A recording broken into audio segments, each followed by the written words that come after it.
actually. I'm sorry. You're muted. Eventually, You're already. soon. We can't hear Have to you. go to work in the morning. I'm only kidding, babe. No worries. Good. Go do that. We're gonna go do this, and then be on the next one.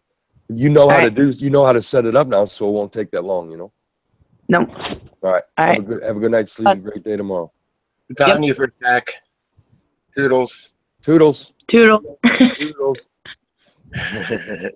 All right. We're gonna get ready here and rock and roll. There goes Bree. And so, Jamie, you're in there. Bammy. Don't we need this? Oh, you're live? Yeah, live. Get ready here and rock and roll. Let me see if I can go live now. There goes Bree. And so, Jamie, you're in there. Bammy. Don't we need this? Hey, we'll probably have to mute that. I don't echo. Hold on, what am I doing? There, that's good. I don't hear it no more. Thank you. All right. What's up, everyone? All there. Viewers. There you go. That's probably us in there, ain't it? I don't know. Let me get it shared on. My apologies. It's going to take 1 second. Maybe more than 1 second, but it's. So I should go. I'm going to be going from my Hangout. So let me see if I do this. All right, bam. So I'm doing that. And then I'll do that. That. I don't know if I'm listening to you, if I'm listening to your repeat. Do you hear me? No, I just couldn't see you. I can read your lips now. No new taxes. Dave says no new taxes. No new taxes, man. No old taxes either. Fuck those. Yeah, we're not online. Taxes are done. Yep. Let me embed. What does embed a tweet mean? What does that even mean? Share direct message right here. All right. So let's see here. Am I live? Are you? I think I am. All right, we're in there. Jamie, this is coming. This is coming to you right now, brother. Whammy. There's so much to do with this. Oh, it's waiting on me. I know, bro. I know it's but I think I got it. We'll figure it out. I think I got it now, bro. So we're live here. Go there. This says waiting on me. Well, why are you waiting on me? Why is everybody always waiting on me? All right. Welcome anyone that's here right now. My apologies. Just getting this stuff sent out. It gets pretty confusing. It was very confusing, bro, especially when you got to bounce back and forth, one to the next. That's why I'm looking at the phone. I can check and see if it's working here. We'll figure it out. So, my name's Gentle, or Dave, and you can call me Old Dirty Shoe. It really doesn't matter. It's only a label. And I'm joined with Jamie in the Marine. Bree was with us. She took off. We're basically on here, I think each one of these guys, just to give you a smaller rundown of myself, truth became a very important part of my life one day, and like it never has before. And the truth that I find is within inside of myself, and I come on here to share a perspective, and hopefully that I can grow with others or myself. And so I came on here with James. I got on here with the Marine, and we're just gonna do this is almost like a I guess it ain't our first one, James, but it's we're by no means veterans at this stuff. So bear with us. We're getting there. We're getting there. So I'm gonna just have Jamie. I'll have you introduce yourself real quick, and then go on to the Marine, and then we'll rock and roll. Hey guys, I'm Jamie. Some of you probably know me by now. Hello. How you doing? That's all I gotta say. Thank you. I can't figure this out, man. That's why I'm like, James, I think what I'm gonna do. Go ahead, I'm gonna Marine. call you. Oh, go ahead. No, you're gonna call me back. I think I'm gonna call you from my phone and do it the original way, because all this did was open up waiting for me. Okay. Yeah. Do that. We'll be right here. All right. Do what you gotta do. Do what you gotta do. Marine, you there? Yeah, I'm here. You want to you just introduce yourself and sort of just give a little side note of who you are and what you're here for. What do you want to get out of this right here? I'm always here for the truth, and my name's Rich. I'm a Marine. It's pretty much A living Marine. a living Marine. Yes, I'm still A alive, living Marine. but I'm really a truth seeker like Dave here. So Welcome back, Jake. So that's the Marine. I met both of these guys. I met them on where did we meet, Jamie? In the Truth Room? Yeah, Truth Army. The Truth Or, Army, yeah, and then Truth Squad. J Noir, something essentially. something with truth in it. Something with truth in it. But what I wanted to sort of talk about tonight was the experience that I went through today, and it was pretty wild, man. It was being that we do the Pizzagate, the Pedogate, the Pedo Wars, the whatever you want to call it, the assault that's happening on the youth, basically is what it boils down to. They're getting assaulted from every way that they can be assaulted from. The very establishments that are built to when one of these kids comes into this world and doesn't have a parent that can take care of them. Some of these systems are built to actually take these children and it doesn't have their best intentions in mind. And when you start seeing this stuff every day, and I think both these guys can attest for this, it can really start to beat down on you. And with that said, there's something that won't allow me to look the other way. There is no other way to look. It's all right here. It's all right here in this experience. And so I was just going to share a little bit about that. Before I do that, Jane, you want to take it for just for a couple minutes here? Bring. Why don't you talk about just really quickly talk about what Neil's going through, or what's happening sort of with that, your experience of the RV, or it's called many different things, but Yeah, it's a TDA account from the Federal Reserve. Okay. Which I'm not really that experienced with it, but yeah, I've been following in that hole, I guess you'd say. But yeah, so everybody, every human being, when you're born, your social security number is your account number that they open for you at the Federal Reserve. I don't really know how high it goes, but it's an unlimited account to pay off debt, and everybody has one, and it's sold all over the world through these corporations. So we've been trying to pay debts off with them. I've had some success, I've had some returns, but it's in process. And this what's her name, Heather Jafar, I believe, Giraffe.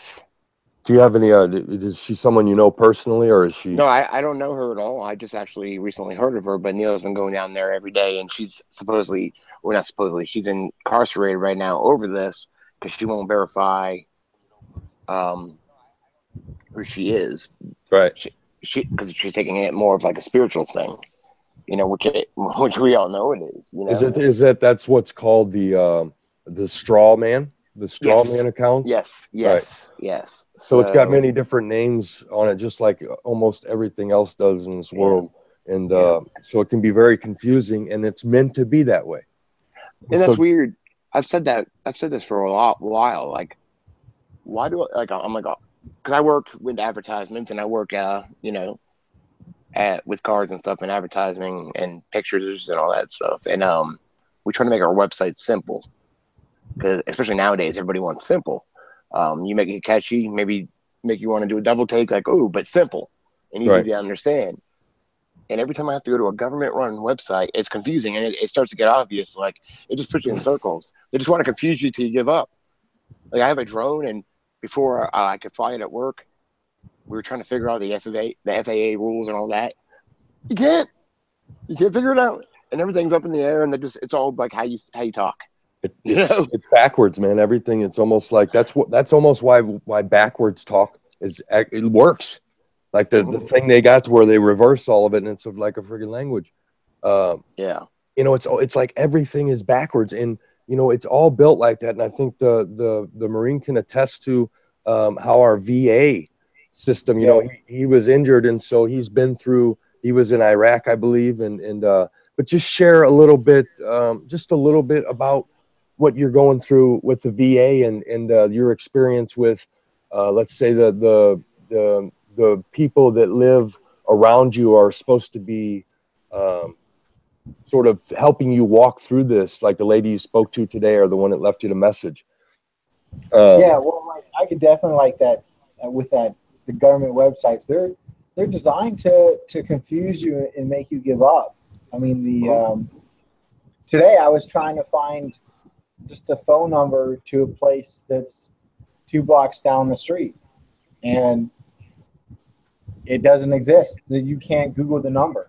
So I had to call a national hotline and get transferred all the way down the line to this office. It's literally, just across the street. And it's geared like that. And like today I was talking with a lady with the state about getting care for me being, I'm in a hospital bed right now and using a wheelchair to get around, and I need assistance, and the VA is not doing that. And so I'm going through this state process that's through Medicare that's going to have a nurse come out and help me with things. But the funny thing is, it all has to get approved by my VA doctor in the VA system before it gets final approval from everyone else. Death by Tiger, what's going on? It's one big loop, dude. It just, like he says, everything's up in the air. You can't get any straight answers from anybody. And like she was saying, well, the VA is supposed to do this. And the one thing that everybody comes out and tells me, hey, well, the VA is supposed to be doing this. And I'm like, well, what if they don't? Like, who actually enforces that the VA is actually supposed to be doing this? Which phone number do I call to say, hey, they're not doing this, enforce it? There is no phone number. Yeah, where is that phone number? Have you found it yet? None. I've been to numerous congressmen, numerous senators, patient advocates. I've been to numerous veterans charities and everything. Nobody knows who's actually supposed to enforce any of this stuff. If the VA just comes out and says, we're not going to treat you, tough luck, make us. There's nobody that can make them, as far as I could tell. That's where I'm at right now. It's trying to worm the system, man. And does it seem like the system you're trying to learn, it's ever changing, so it's almost not learnable? Yeah. Yeah. That's everything though. That's school. Yeah, it's science. That's what I'm finding out, dude. Like everything, like you were talking with the FAA and the other government websites, dude. I came out on Twitter and started talking to people, and I realized it's all like this. Yeah, dude. And like I couldn't get a straight answer of, because I had to fly the drone at events for work. We sponsor a lot of local events, and by airports, it's like you're not supposed to be able to fly them there or whatever. So I had to call MYR Tower in Myrtle Beach, which took me about 2 hours to get the fucking phone number for. Nobody could give me the number. Finally, somehow, I got it. And I call, and the dude was cool and stuff. And then, like, I guess I was saying all the wrong things. I was just being honest. I'm like, yeah, it's for work. I'm like, so it's not, but I am getting paid for it, because I'm on the clock, but I'm not doing it as a job. So it's really, basically, he's like, call back. He's like, I'm gonna ask you. So he's like, call back. So I call back. He's like, let me ask you one question. Is it a hobby? Yes. All right. So I had to say it was a hobby. He had to guide me what to say for plausible deniability. It's fucking ridiculous. Luckily the dude was cool enough to do that. But I had to call back on a whole separate call. We'll get in trouble from that call or whatever. I don't know. I don't fucking know. Makes no sense. No, I mean, it doesn't, bro. It's put together to not make sense. And if it did make sense, then it's running the wrong way for them. because it's almost and I don't want to sit here, and I'm not a government basher. The system's breaking, and it's been breaking for a long time, and it no longer works for humanity. It no longer works for us as a human being, and it's not going to just it's going to slowly devour itself, and it just so happens that we're part of this thing, and I have the feeling that our freedom is behind it. You know, so it's not a negative thing we're walking into. It's actually a positive thing. It's just we're at a very negative space in the world right now. There's so much pain and so much suffering going on that it's like it's unbelievable, bro. It's everywhere.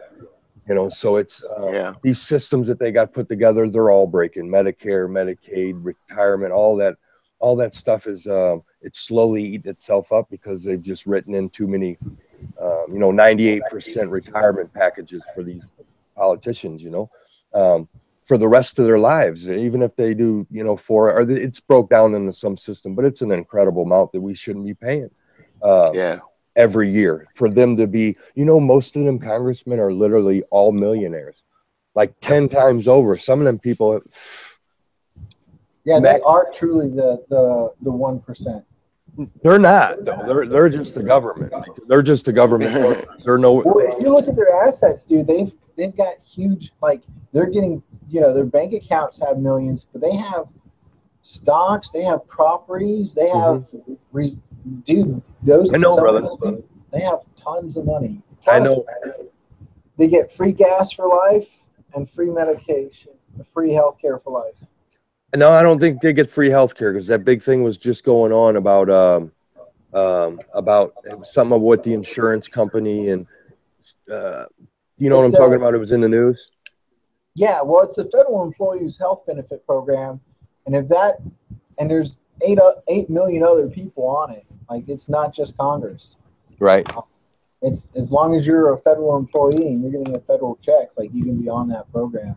Cool. So, I mean, it's they have something like that out there, but regardless of that, there's still, it's the power that is wielded up at these levels it's just gotten, people are too big for their britches, man. These individuals are supposed to be working for us. And it's like we are the ones that they're pulling the wool over our eyes behind the doors, and we don't pay attention to what's going on in that these bills that are going through. They draft them up so you can't understand them. It's just friggin' bonkers. So that's what we're trying to come up with some solutions to some of them issues. The Marine's been working on one for. What's your experience like been on Twitter for you? Marine. Me, it's been touch and go because the moment I start talking about these are the things that need to happen for veterans to get care, I always run into Trump promoting the undersecretary as now secretary of the VA is a major downfall. 16,000 veterans died on his watch while he was in office. Will you explain that? Explain that. While the years he was in office, that's how many people died. Just explain. That's how many veterans died excess of the civilian norm. If you take the illnesses that civilians normally die from, and then you calculate that with what veterans are dying of those same illnesses, there's like a discrepancy there. And but 16,000 veterans died on his watch before he was even promoted, and since he's been promoted, it's now 900 more veterans. So people are losing their lives. There's guys that have said that they were going to be taken care of that are not taken care of. They're dying of diseases that if they were civilians, they wouldn't be dying. If they were getting the same care as civilians were getting, they wouldn't be dying. And I think this is all in place for they trained you guys. They trained you. They know what type of training they gave you, and they know how dangerous if you guys come together, how dangerous it can be for them. Yeah. And so why not just let all these guys come back and die? Then at least we don't have to fight the thing that we trained, and Dude, the next thing I'm working on is I'm going to run some numbers and actually calculate at the current rate, when will we no longer have any veterans if it keeps going? Yeah, I wouldn't work on that too much, bro. You know, try to stay on the how you're gonna, because you're an inspirational guy for anybody coming back, brother. Yeah, I'm trying to show how fast it's actually happening though.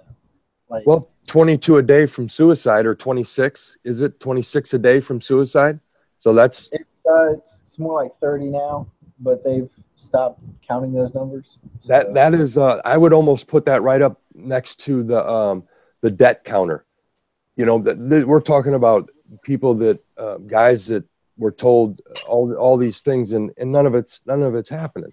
You know, can't even get taken care of. So it's a big issue. And then on Twitter, you have an issue with it because you speak sort of against this guy that Trump put on, which I'm not really here to talk about politics, man. I think it's far past politics. Well, I get unfollowed as soon as I start mentioning that stuff, or the fact that the VA can be, more should have been done towards veterans. I immediately just get the unfollow and block. Right. So, well, hopefully we got some people on here now that'll follow you on there. Give your name, your call name there on there? On Twitter right now, it's @dyingveteran. And then if you want, you could just throw it in the chat. I think, I don't know if you can do that or not, but possibly. Yeah, I can put it in chat. Okay. And then, so, I mean, there's a lot of things to be looked at. I mean, everything's breaking, and ultimately the people are breaking. And being on Twitter, the only reason that I really even got on there was because of Pizzagate. When it broke, I started an account, and I just had to get my voice out there, even if it was just on the computer, even if it was just in a couple words that I put together. There was something that just couldn't, it just couldn't act like this stuff wasn't going on anymore. When we look around in our world, it is a very challenging world to live in. There's a lot of hurt people. And as we're noticing with this pedophilia, it is rampant. It is so rampant in our world. I mean, we're talking about whole face. Like part of their teaching is this stuff. And I'm not going to go into that either, because the most important thing is that us, the people, understand that we are the ones that also make up this machine and this system that runs.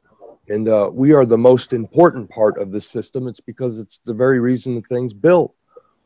And if it's falling apart, hey, it's time to go anyway. It's time to walk into something a little bit different. So today I had an experience, and I'm just going to share a little bit of it on here, because it was tough, man. Being on Twitter and sharing about, or just be tweeting all day about this and going out and talking to people about it. It can wear on you. So I have experiences like this that just totally suck, man. But I wanted to walk through it because I think there's valuable lessons to learn here for me and possibly anyone that's watching this. So I'm gonna share the screen here, and my mouth's dry, so I'm gonna get a drink of water, and you guys can fly down the tunnel. Dude, that's the Matrix. I already was, man. That's the Matrix right there, brother. All right, so I'm gonna go over here. And what's up, Marine? Wait a minute. Going through the and what? Infinity. I can do it too. Screen going in it. There we go. Yeah. You guys are off that, right? Okay. That's what's showing now? Yeah. I'm going to play this, and where was that at? That was a minute. We'll listen here. And this is a chat that I was in with I talked about 3 hours with Vlad in this chat, and 2 hours before anybody came on, and then some people came on, and stuff sort of changed up a little bit, and we'll just watch it unfold how it does.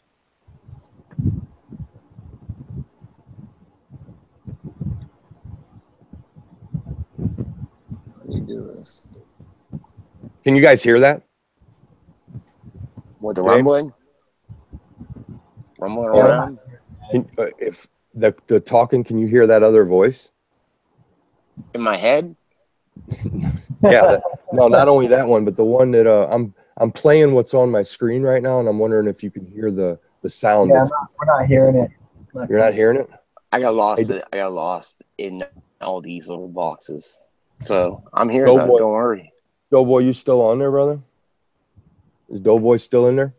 Doughboy knows what's up, man. Ask him how I get this this sound here to go through, man. Doughboy. If I go off in these boxes, I'm gonna get lost, bro. Sound like me. Doughboy's younger than us. He knows what he's doing. Doughboy, help here anymore. Help me out here, brother. Let's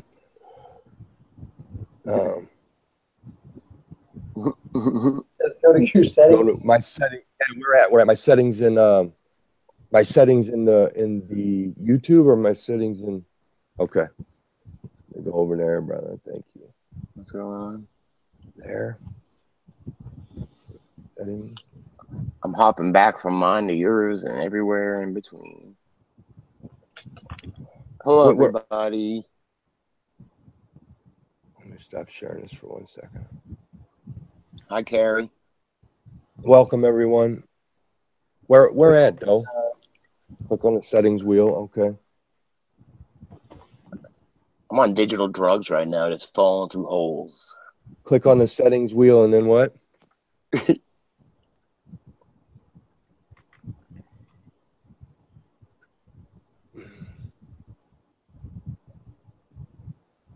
Hello, Carrie. Back where I was. Let's see here. Okay, right here. Change the default. I'll do this. Is that going to be over this way? Try each option. I don't know why I wouldn't be able to hear Got people coming over here. Yeah. Good. Yeah. Welcome, everyone. All right. Yeah, Doughboy should just get on the call. Can Doughboy? Yeah, absolutely. Doughboy, what are you doing?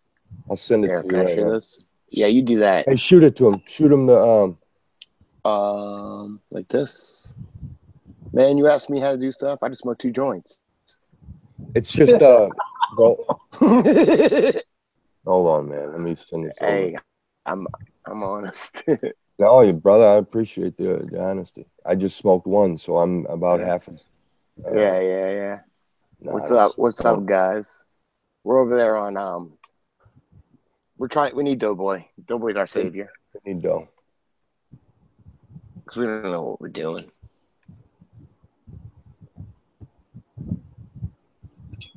Whoa. Let's see, are more people coming over here?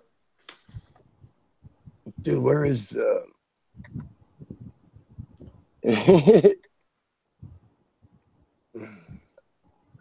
close? All right, Doe, you're I'm gonna send it to you in. Huh? What submarine? That old guy is trying to computer. Oh. Dude. Hey. Spit on myself. This is out of control, man. Whoa. My hands are off this. What's up, Billy? We're over there on Dave's channel if you want to hop over. We don't know what the fuck we're doing. Man, I'll tell you what. Oh, man, it's been years since I've been calling an old guy on the computer, man. Shit. It's coming there. Doughboy's coming there now, brother. We need a youngin' in here to help us out. Dude, I remember I was playing I like giggling. War with some dude, and we were chilling, and somebody called, and he's like, I could hear the person on the phone, but like, hey, what are you doing? He's going, playing Gears of War with some old guy. And I'm like, yeah, he's like 25. What? Doughboy, did you get that? That should have came over in the Google Hangouts, brother.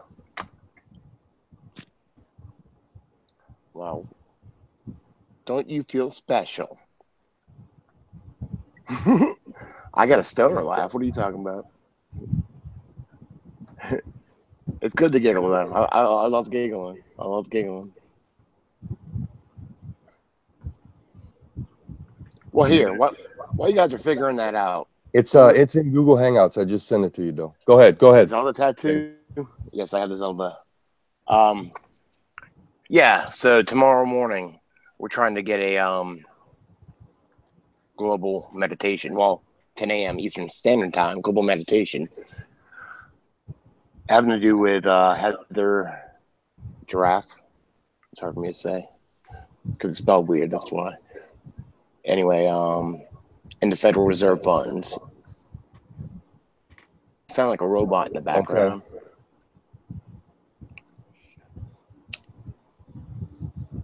Okay. Too early. Well, yeah, it is too early for you. But Carrie, did you see that? Oh, you know about it? Because I was going to tell you about it. Go ahead, Jane. Still talking? Yeah, you're up, brother. Go I ahead. got a lot. I felt like a heartbeat in my ear there. Really? Yeah, from your hand hitting your microphone. I was kind of mesmerized. All right, man. Yeah, Neil's been up there a lot on Periscope, and Heather sent a message today, actually. So what? No, I do now, though. Okay, good. Well, now you know. That's half the battle, right? Send me a. So yeah, meditation, prayer, whatever you do, even if it's a moment of silence, if you're not into either, whatever, just it is, but most of us know by going inside. It's coming now, though. And connecting with each other.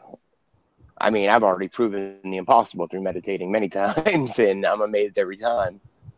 So I know we can do it. I know we can do big things. And the way this message comes across, and Neil says from her, those of you, I just want to play the message. You want me to play that? Yeah.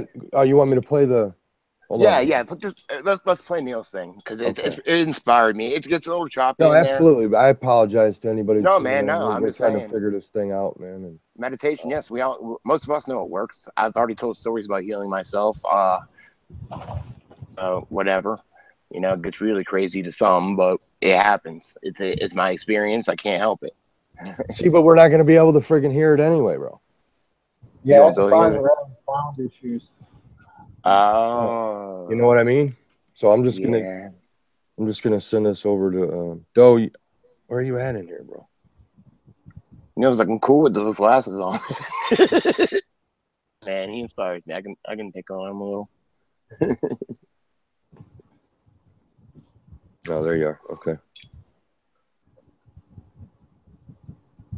All right, here it comes, brother.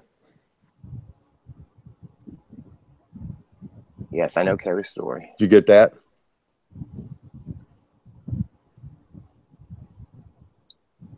Click recording or playback devices.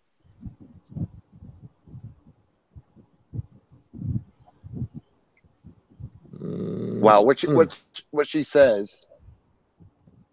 A little bit written down. What she says pretty much. And she's in jail right now in DC, going through these hearings. She's like, I think you said, or bold letters. This is it. Now is the time. Those of us that know we're here for some kind of mission or reason, we know we're different. We haven't felt like what you might consider most of the human beings. We know there's something about us, and we don't really know what. But this is when I heard this, it just like kind of woke something up within me. Like, because we all knew this year something big was happening, we just didn't really know how it was going down or what exactly was happening. Just big changes. And then if you really start looking into everything, and it gets to the point where words don't take you there anymore, and I just start stumbling over them. It's an experience, But there's something here, and I think this is at least the beginning of it. Tell me if you hear this, James, real quick. My apologies. No, you're good, man. Because I'm just. You guys hear it? The words coming out.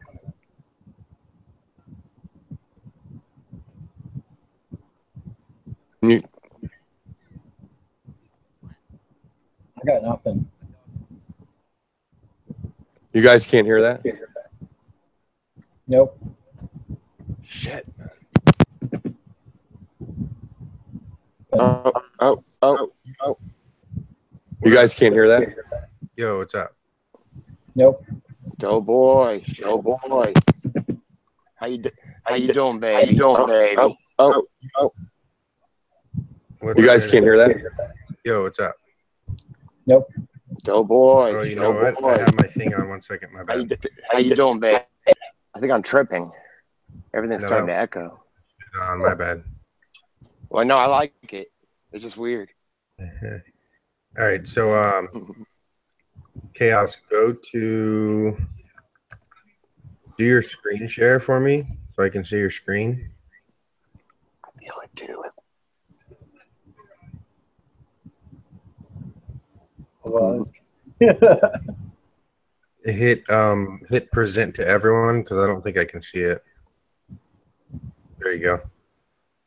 Now go to your desktop of your computer.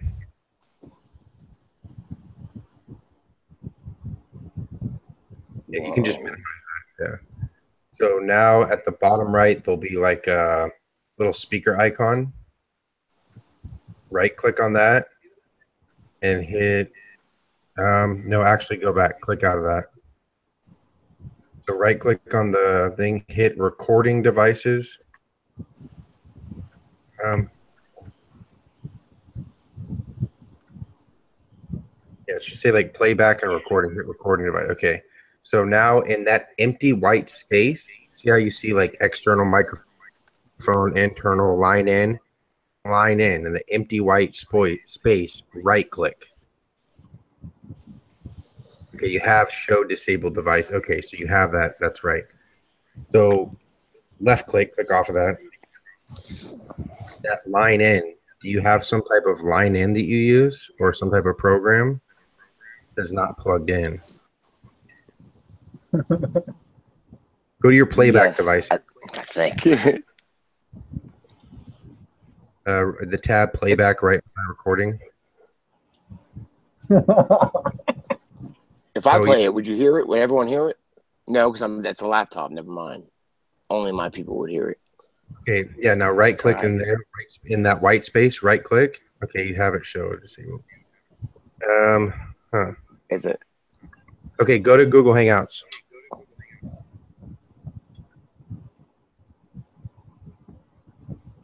And go back and click on that settings wheel. Here comes the trip. Okay, so the top one, hit internal microphone. The bottom one, speakers. Yeah, try that. See if that works. Don't forget to hit save. Yeah, it's it. Talk. Make sure we can still hear you. Yeah, hello. Yeah, we can hear you. Now I'm gonna go try. Yeah, I'm gonna go try to play that, and then I thought it what was. she said. Ready? Yeah. Sorry. Bada boom.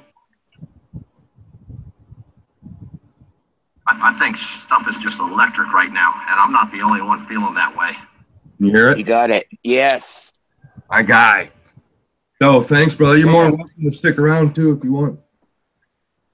We're just gonna listen to a little Neil. We're gonna over a couple of things, bro. You gotta hear this message. Yeah, you ready? Are you naked? Are you not showing your face? You naked over there? Sorry, go ahead. I have a leather jacket with no shirt on right now, like Sticks and Hammer. Oh man, killing me over here. How's that James Brown song go? I feel good. Oh, Neil. Sorry, my dogs are tripping me up. Whoops, I gotta tie my shoe. Hold on, please.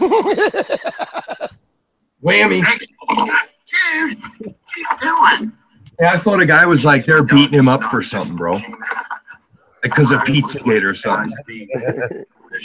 Well, hello, everyone. What do we got in here? Good God, 72 people already, huh?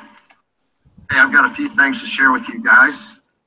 I'm excited as can be. I'll get out. You know, I said before, right now, and I'm not the only one feeling that way. Got friends that are in touch with those angels too, and they're like excited. I'd just like to say real quick, man, Neil is an awesome dude that has put together a lot of stuff for Pizzagate and the things that are going on with with the kids, and then what he's working on now. So I've met him a couple of times. We got to hang out a little bit. And so my experience, is a great guy. I want to share that. So, but first of all, I was asked by Heather's team to read a message that Heather had posted. Some of you may have already read this. Please bear with those of us, or those who hadn't heard it, because I want to read that for her. There comes a moment when you move from knowing to experiencing. That's in bold, by the way. Original comes out in so many different ways. Feel who they are and recognize all they are doing. And in bold, this is the moment you stand up. Again, this is the moment you stand up. And she writes again, this is the moment you stand up and you are original. This is... Oh, man. It gets a little choppy anyway, but... Move from knowing to being. I love you all so much. Now is the time. Yes, it is. Heather. Oh, man. That's her message to all of you guys. And look, everybody's in on this, whether you know it or not. There's going to be a global meditation tomorrow at 10 a.m. Eastern Standard Time. And there's two ways that you can be definitely big time in on it. That is, number one, participate. Stop whatever you're doing. I don't care if you have to go to your boss is a jerk and won't give you 10 minutes, 20 minutes off. Go in the bathroom, lock yourself in a stall, and focus your thoughts and intentions. The second thing everyone can do is spread the word about the meditation.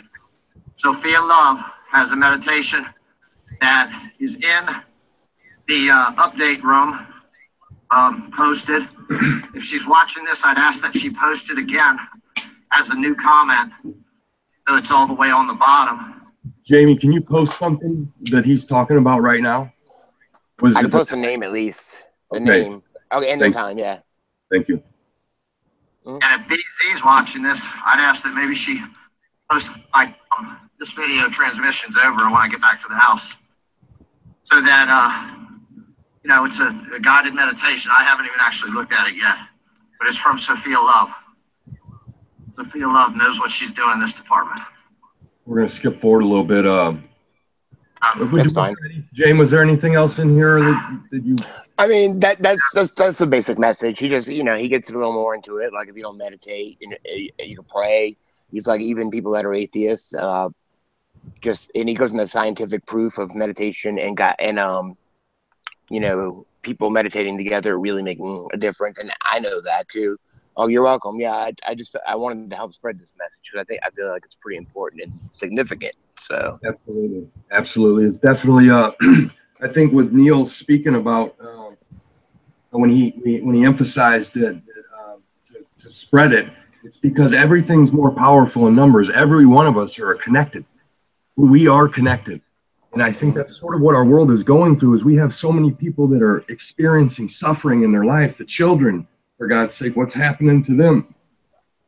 And just every system around us is sort of breaking down right now, and to the more people that will sit with an intention, because we create our lives, we co-create our lives and everything that's in it. Anything that you've ever received, you've created it somehow, whether it be good or whether it be bad.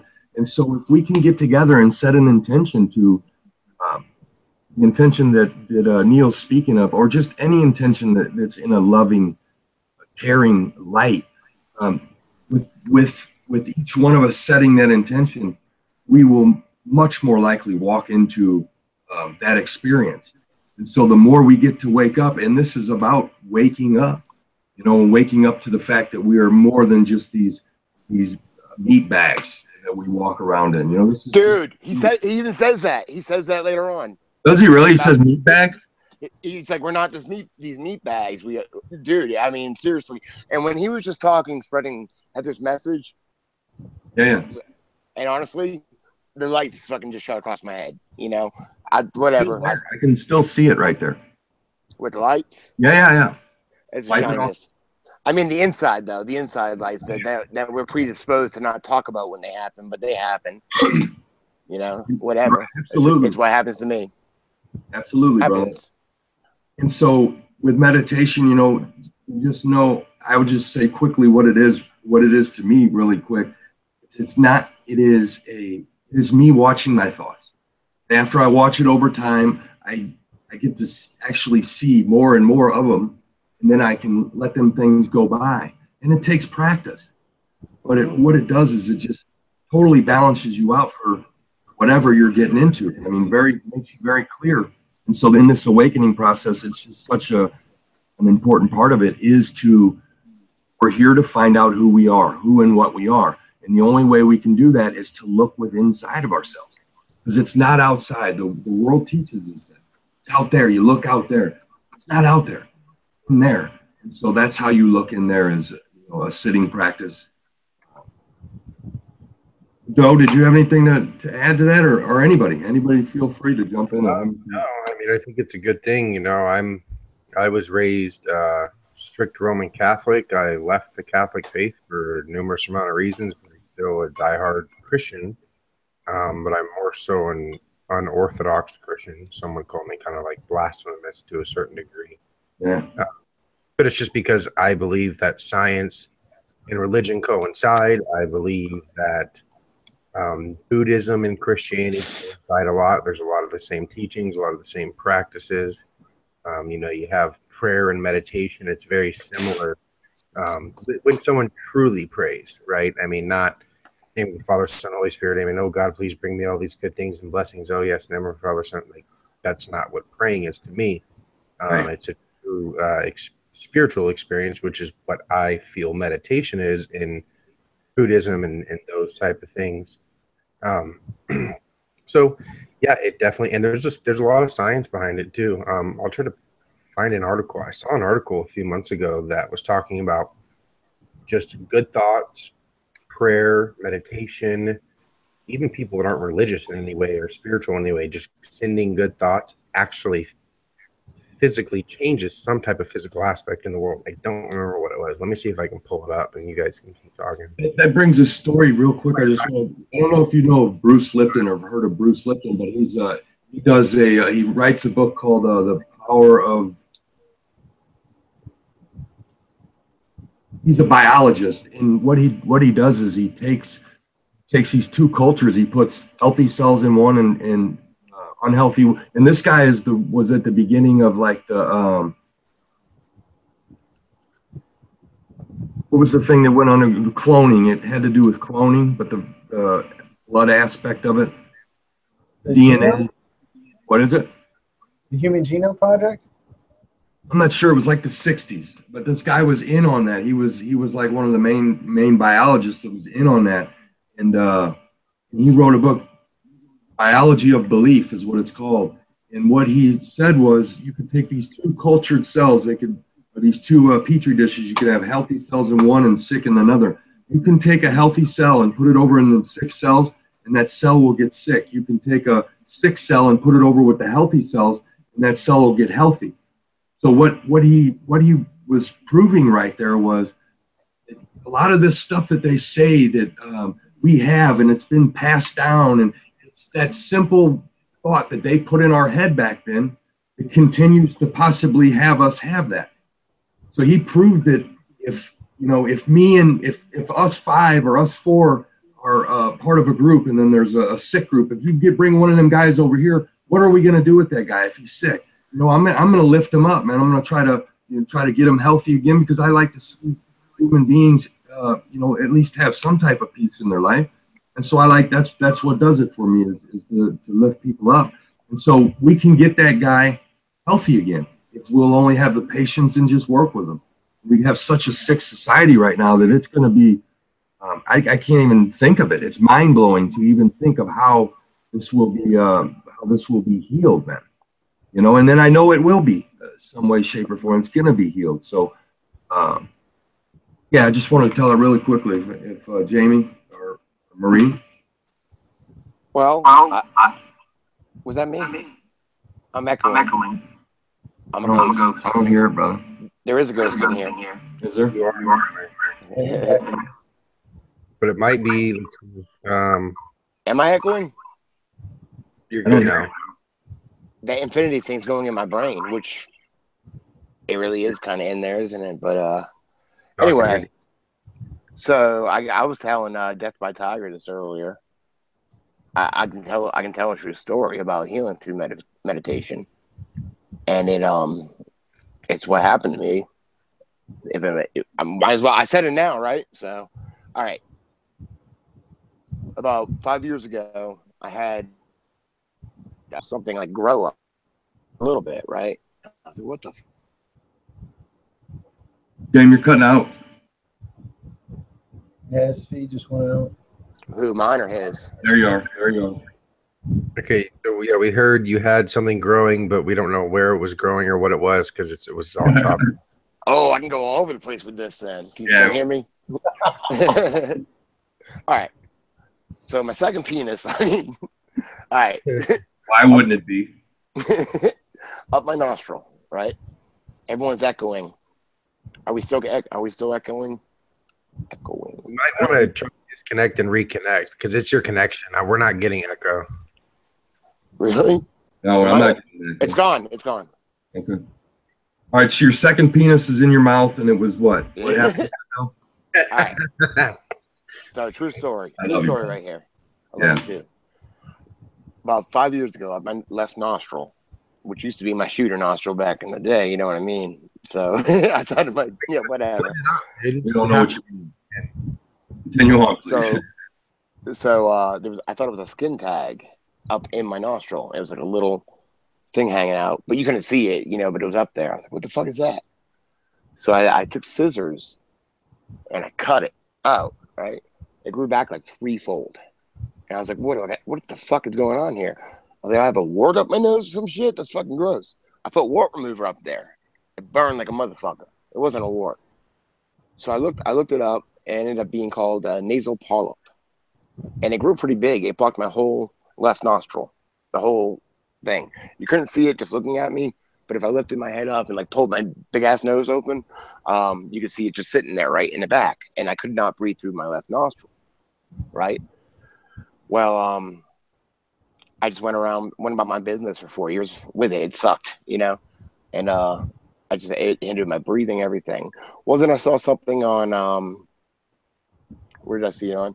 I saw something about sea coral, and on the sea coral they had done experiments that every little polyp is a key word because nose polyp, and I heard the polyp on the sea coral. Every polyp on the sea coral is individually conscious, and they did experiments where they would, I don't know what they did. I think they would burn them or whatever, and you could see like whatever it was. I don't really remember, but that stuck with me. So I meditated on it. During meditation, I was talking to the cells, especially in my nose polyp, and I did it with love. I was like, I love you, because I realized every cell in my body and all our bodies are individually conscious, just maybe to a lesser degree than we're aware of, but they are individually conscious. I love you, but you're kind of blocking our air right now. You're making it hard for us. You know, everything hurts, blah, blah, blah. And I did it with love, and I noticed the next day it shrunk a little bit. And within a week, it was completely gone, and it has not come back. And that was about a year and a half ago. Awesome, bro. Yeah, and that's a true story. Yeah. The moral of the story, kids, is don't do coke, right? Exactly. It had been a while too. It had been years, honestly, but that's good stuff. And you honestly thought, you knew in your mind that did you? Because from my understanding of this, how I create is with my intention, my emotion, and my thoughts. When I combine them, I release them. And when I release them, all I have to do is be ready to receive whatever it is that comes back. most of the time we ain't ready to receive it. It's showing up and it's blowing right past us because we're Exactly. always, You expect it a certain way. You expect things instantly in a certain way, but fundamentally in the universe, what's going on is growth and change, and everything is growth. You know, that or was decay, or decay. or to get well, yeah. But Yeah. I'm saying that was the backwards. I mean, backwards growth. What I mean is, it takes a little bit of time. Right. It takes a little bit of time. Good thing. And, Good thing it does too. When you're not ready for it, you're not ready for it, and something beyond our conception realizes that. So you get it when you get it. That's why I don't worry anymore, because whatever's going to happen, it's meant to happen, I guess. Right? Jamie, that's so. What's the moral of the story? You can heal yourself through meditation. Absolutely. It's whether you believe me or not, I've experienced it, and anybody else can too. We all have these abilities within us. We're just told we don't, and we're poisoned by everything to make sure we don't see it. Yeah, not only told we don't, we're told we do. We're told that we are sick. Like I was told I had ADD, ADHD, every one of them things, bro. And it just comes to find out I had a race in mind that they medicated. You know, and I think that's what they're doing to our children, man. This whole system is set up. It's rigged against us, and it's changing. You know, and it's just a matter of getting in line with it. And the sooner we get in line with it, the sooner we can move on with the rest of what it is we're supposed to be here for. You know, but what I'm going to do. Does anybody want to share, Joe or Maureen? Do you guys have anything to say about that? Anything you want to share about what we just spoke about? No, I'm just starting my my bit with meditation. So I haven't had anything like that go on yet. I mean, it will happen. You experience it in your own way, though, and you just really you can't expect it. Yeah, what I've got is a big being able to control thoughts and stuff better. You know, anxieties. My big thing is I was homeless for 6 years, and I'm just every day I'm worried about being homeless again.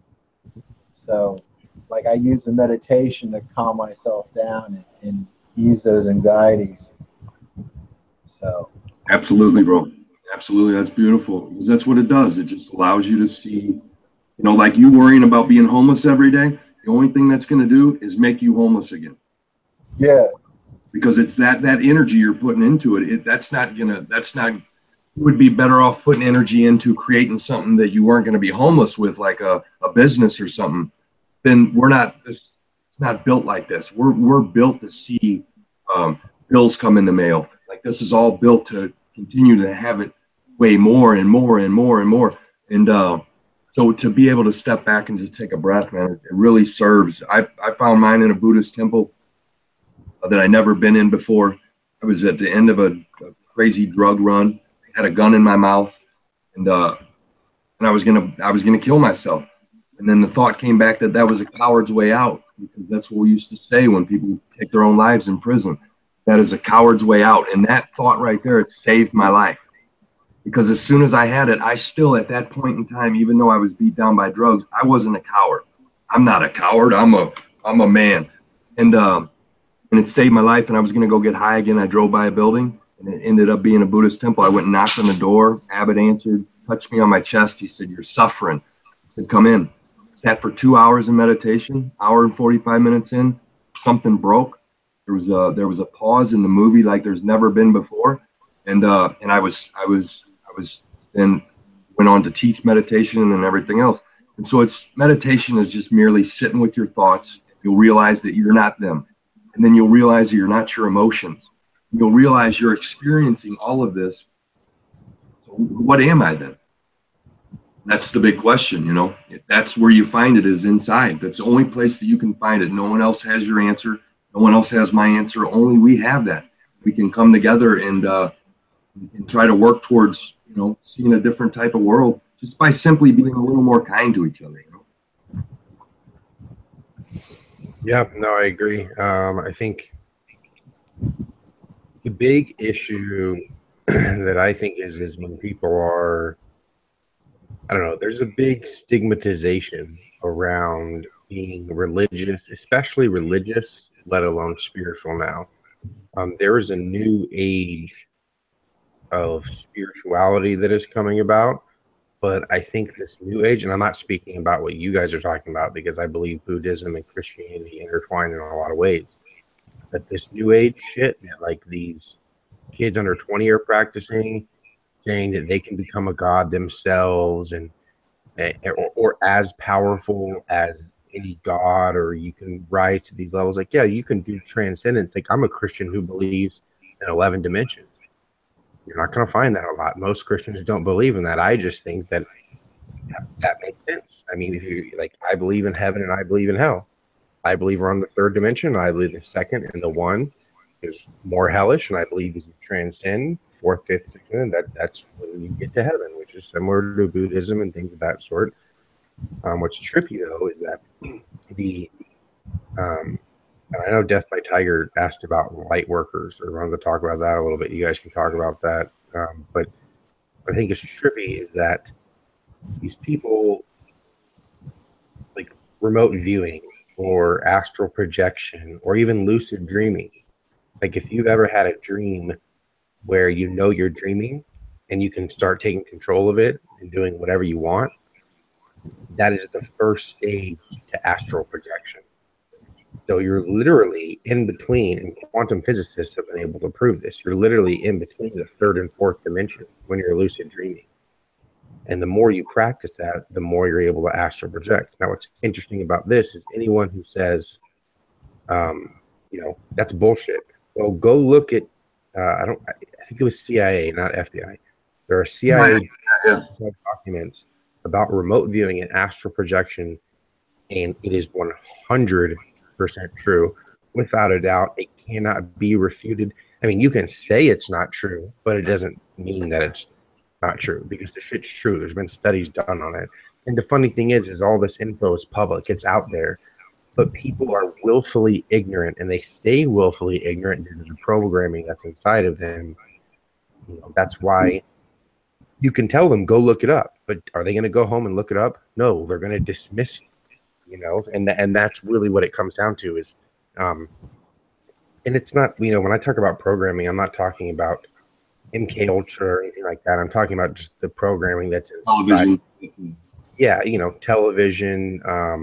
I know DJ Genki disagrees with me on this. He thinks that there's nothing really to the flicker rates that have changed in television. He doesn't think there's a difference between the kilohertz that's changed in music, and he's very science-based.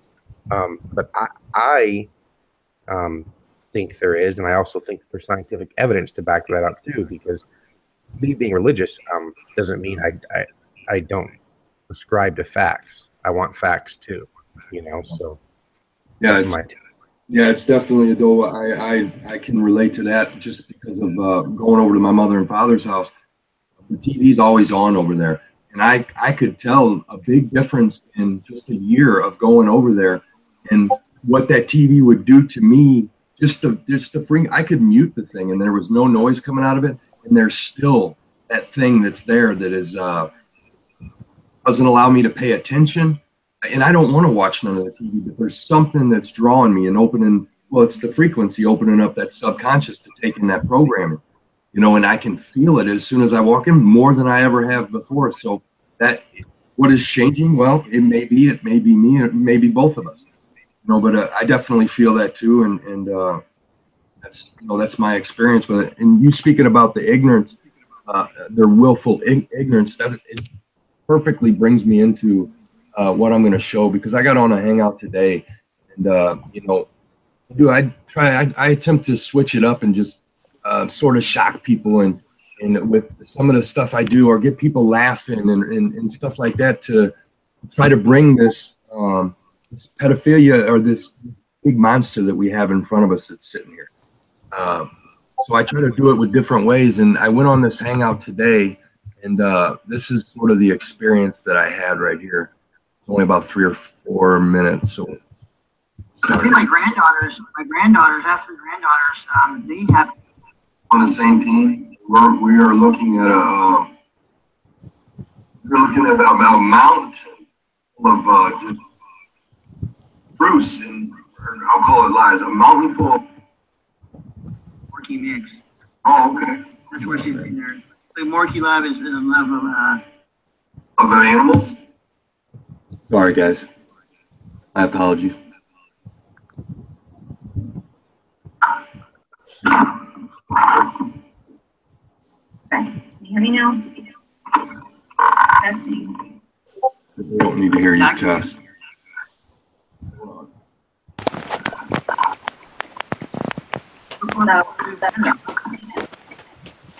Camden, it's on the North Shore. You know where Soundly's been taking them pictures on the causeway? Yeah. What's your other?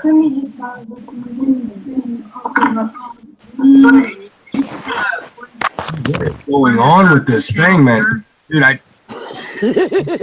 last time I played this, it started at a minute, 1 hour and 2 minutes, bro. And that ain't what started right there. Crazy. You can edit it. You can edit a YouTube video after you. What if it's not mine? So it's toilet flushing. That's what I'm saying. It's not yours. Taking a shit. Out parts they don't want in it. Okay, hold on. Someone's taking a piss on the screen, dude. It's all. Oh shit, my bad. Yeah, I was holding that for like 2 hours. Like, I don't even know what's going on here. I just seen I seen my buddy was doing something with like a conversation. So I just jumped in here. I was like, nice to see y'all. V, is that you? Yeah, what's up, man? Hey, what's up, V? This is where it started right here, man. I hear you. Check this out. Check out what happens here. It's very low, man. You might want to turn that up. Slow? Yeah, I'm having trouble hearing it. Maybe it's just me. Oh, can you hear it? Can you hear it, V? Yeah, let me put some headphones in. Turn the YouTube volume up as loud as it goes, and then also look at your volume mixer that you pulled up the very first time. Hold up your mic too, except for Dave. Everyone mute your mic except for Dave. You didn't have to put it up. It's already in orbit. Those are hanging up over there.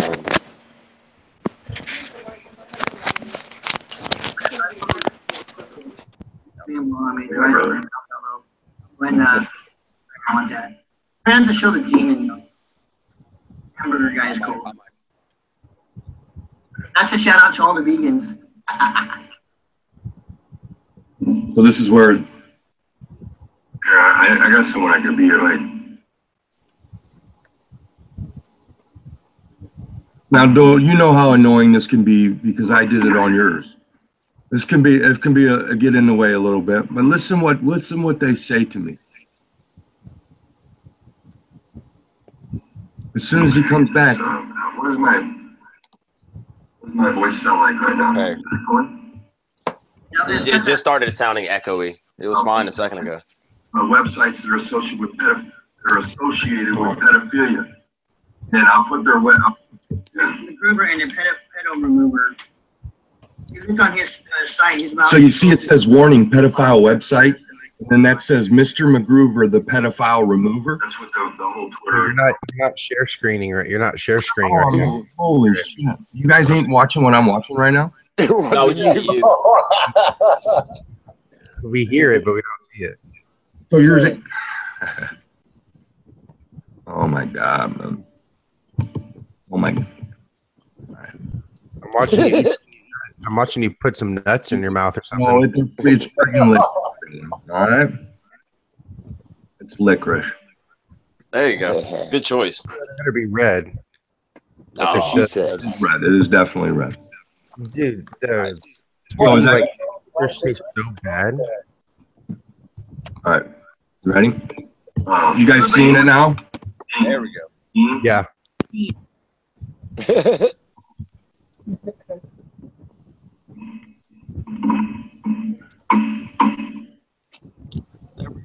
You're not on present. What? The warning pedophile site. I'll take it down. It's for when I do show. We do a show where we post. That's when I usually have that up.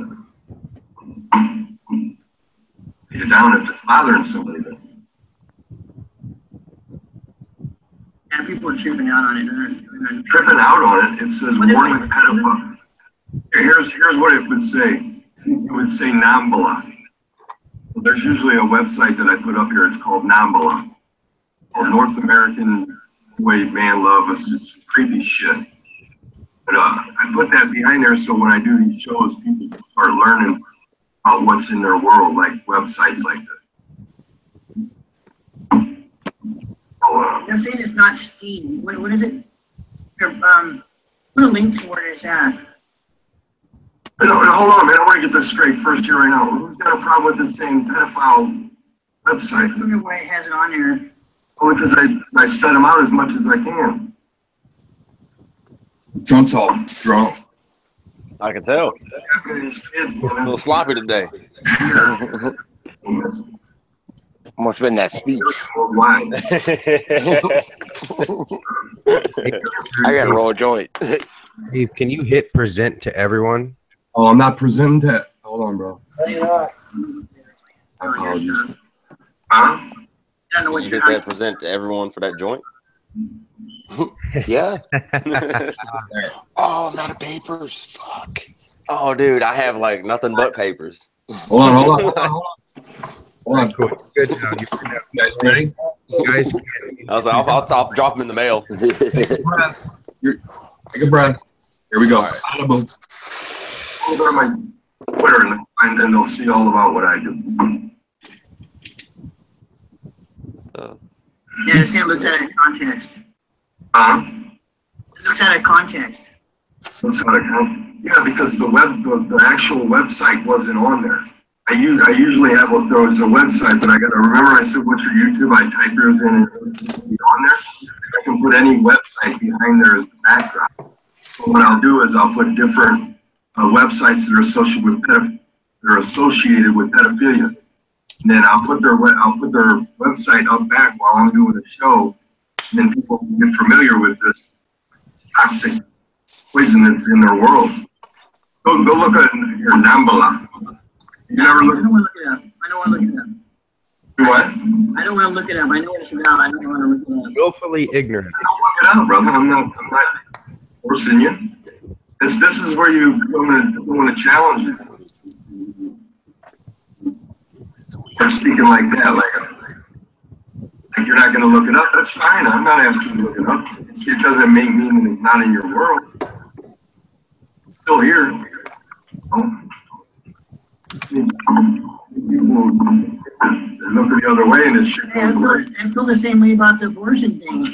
Hey, let's talk about abortions then, brother. I'm down to talk about whatever you want to talk about. I'm open. I'm open to talking about all of it. All I want to do is see a world that works for everyone that lives in it. And the way children especially are being treated nowadays, if the children are our future, the future ain't looking too good because they're doing horrible things to our children. Child Protective Services, Amber Alert, all of these friggin' places. No good. They're saying that it's like you're advertising. You're advertising. It sets me off, boys. Advertising for what? What are you advertising? Yeah. Yeah, pedophilia. Look below there. What does it say below there? It said Mr. Groover, pedo remover. Well, look on my Twitter. I'm saying that they're seeing it out of context. You don't know what. Yeah, I know, but I put it back in context for yeah. So if you can't sit here and listen to me talk and know that I'm genuine about what I'm talking about, then I know that's on whoever is thinking other than what I am. You know? I had some about removing pedos and that's the question. When I put it back into context, I don't understand that.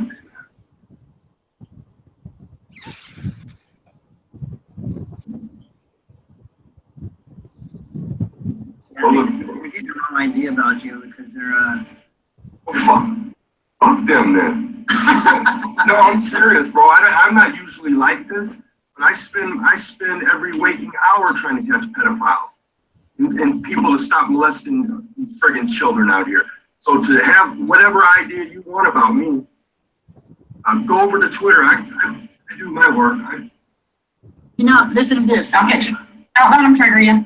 Listen to this. Now you see where I'm coming from, okay? I'm not saying this, I'm just telling what they're saying in there. I don't have. I know. Let's see what they're saying in there. Hey, well, if they can say it in there, tell them to come on here and let's talk about it then. Let's speak about this. There's no reason we have to stay behind closed doors. Let's talk about this stuff. I know, but listen, you just did what I did. Dave. You can't tell me I didn't. And that's it. And then he just goes into his thing. And man, but there was a group of like 15 people, bro, that I didn't even know where the chat was. Like, What was this? What chat was it? It was this dude, the guy that does a flat Earth chat, man. So I've went in there and talked to him before. You know, I bring Pizzagate. I was bringing Pizzagate wherever I was going, so I brought it in there, and it was just another place to share it. But then for some reason, these people that's now I know that there's a lot of shit like pedophilia happening in the world. Hold on, let me. I'm freaking getting dizzy right here. I know that this stuff is happening in the world, and I watch people around me on Twitter in my life. I watch them get into almost I call it a Pizzagate stare, where everything is Pizzagate or everything is child molestation or everything, and I'm watching them do it with stuff that I don't see it as that. You know, there'll be two grown-ass men kissing, and people want to post it on Twitter. And, you know, them dudes can do whatever they want as long as... John Podesta's son. What'd you say, Bill? I said, or the whole Chester Bennington is John Podesta's son. I mean, yeah, it's possible, but, like, people go out there and act like it's a fact. And, and he was the one who was being abused in the WorldCore videos, which... for the most case have been debunked. I'm not going to say 100%. You know, people will be like, haven't those been debunked? I would say yes, 90%, but there's still the possibility. Doesn't mean the shit's out there, but you have to realize like, the closer you get to the truth, the more disinfo that's going to be put out there, which is like what you're talking about. Absolutely, brother. And it's so rampant. But this, for instance, these, like, they were flat earthers. I don't even think they do anything in the field of looking for child molestation or any pedophilia or anything like that. And still yet they were so quick to judge me. And you know why they did it? Because I was a Santa Claus on there, and then I was a dinosaur, a little kid's dinosaur that he's going to play with. Like like I was trying to lure kids. They wanted to know what website it was so they could get on there. And I'm like, holy shit, you people are projecting. They were like projecting. They were projecting, yeah, and then that's when I start to question them. I say, bro, hey, if you're pushing it that hard, then you might be the pedophile. You know? That's a good point. Dude, your fucking fro is awesome, by the way. Your fro is the shit. Oh, thank you, man. I get a lot of shit from it. Like, I get a lot of shit from it right there, man. But I appreciate it. Get for it. That's fucking badass, bro. See how many bros walk around anymore with a huge ass fro? That's the shit. It's kind of what my hair looks like when it grows out until it gets long. Oh, pretty much almost there. Not only you got any of them canes you make? V walks through the woods, man, and picks up sticks and makes beautiful canes with them, man. I got my I can show off my nunchucks. What I mean. Hey, man. Nunchucks it is. My nunchaku. Here we go. Well, ain't you gonna step back and sort of like show us how they work and shit? Oh man, you ever hit yourself in that nuts? Yeah, I'm about to say that's not gonna go so well. Ghost. So what I was saying with that is, what's up, Ghost? Is that hold on, no one talk. He's showing us the nunchucks. 1 second. Oh, sorry. 1 second. We can't see him. Yeah, because it's not making any noise. I'm gonna get them going to everybody. Hold on, V. You got to do another swirly thing there, brother. I'm gonna knock myself out. That's gonna be the end of it. Get them going. A little faster than that, V. Come on now. I just woke up. I know, brother. I'm only playing with you. I know. Just give you a hard time back. But So you still selling them canes though? yeah. Anytime I'm so freaking busy with work all the time. I'm like, that's how I make my money now. Well, that's V, man. He's good people, man. I met him about a little over a year ago on here, and we've been talking for a long time. And That's right. It has been that long, hasn't it? yeah, it's been a while, man. I've seen your fro grow a little bit, you know? That's true. It's a short little Hey, thing. Gus, what's up? Sorry, I didn't mean to cut you off earlier. I was Oh, just doing some nunchuck shit. What's going on, Ghost? How are you? I haven't talked to you in a little bit. I'm good. How are you guys? Yeah. So good to see you all. You too. So me and Ghost have been talking lately about this TDA accounts thing. She's been helping me look into it a little bit too. Yeah. So we were gonna do a live stream. So it worked out. It worked out, didn't it? How you doing? How you doing? How you doing? Yeah, I'm talking to you. You're only going in here. It's a sausage party. Come on now. Yeah. All right. I was under the impression that Doughboy would be naked when I joined.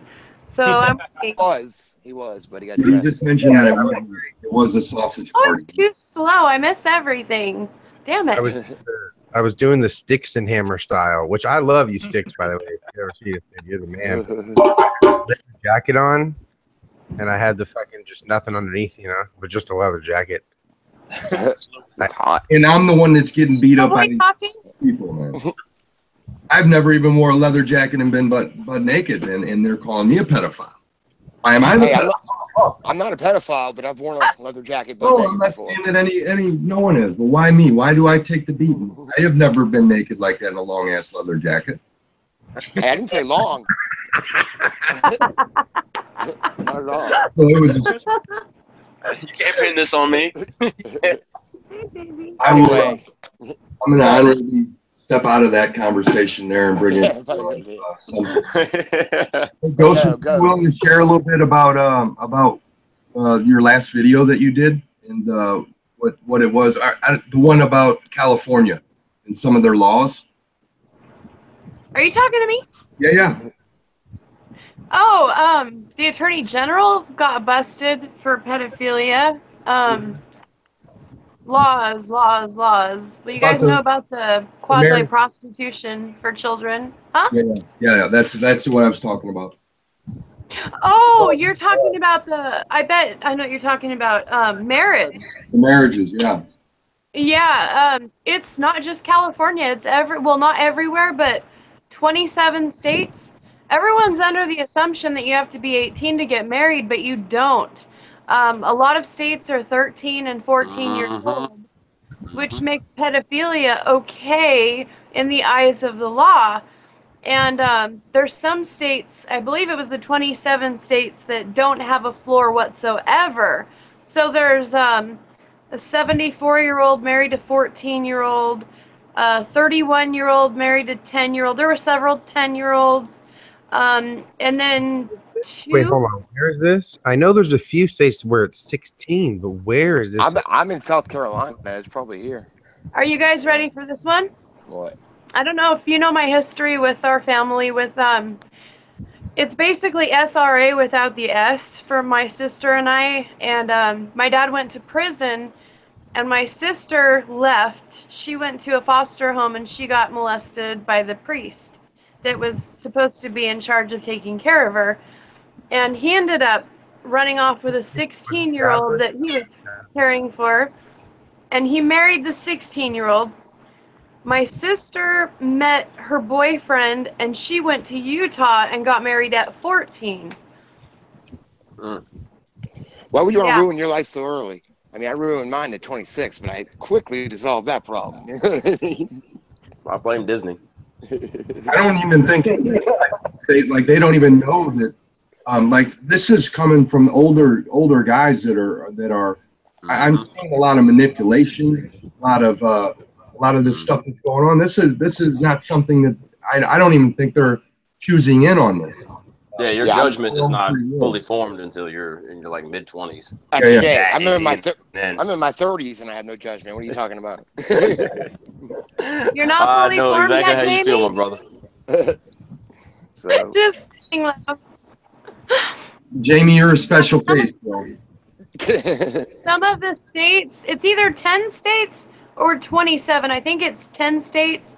They wouldn't even produce their results because all the other ones that said, you know, they had 10-year-olds, so they refused to even put their information in there. In the last 15 years, there's been over 250,000 child marriages in the United States, making pedophilia legal.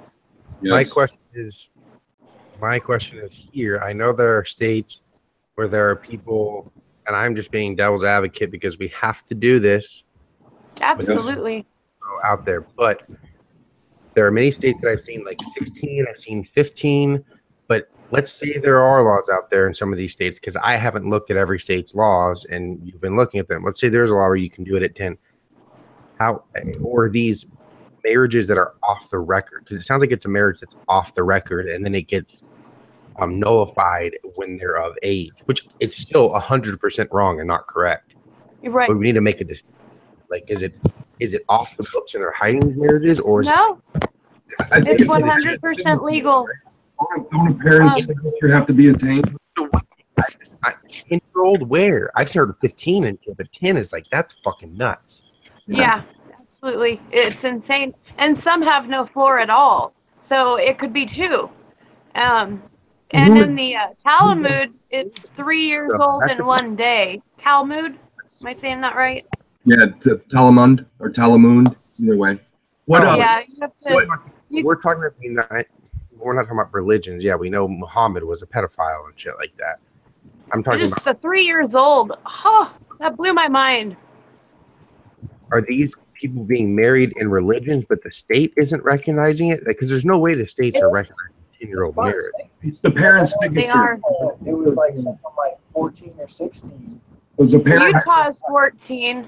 My sister brought home her wedding certificate. They had a full ceremony, cheap one, but yeah. No, it's fully recognized.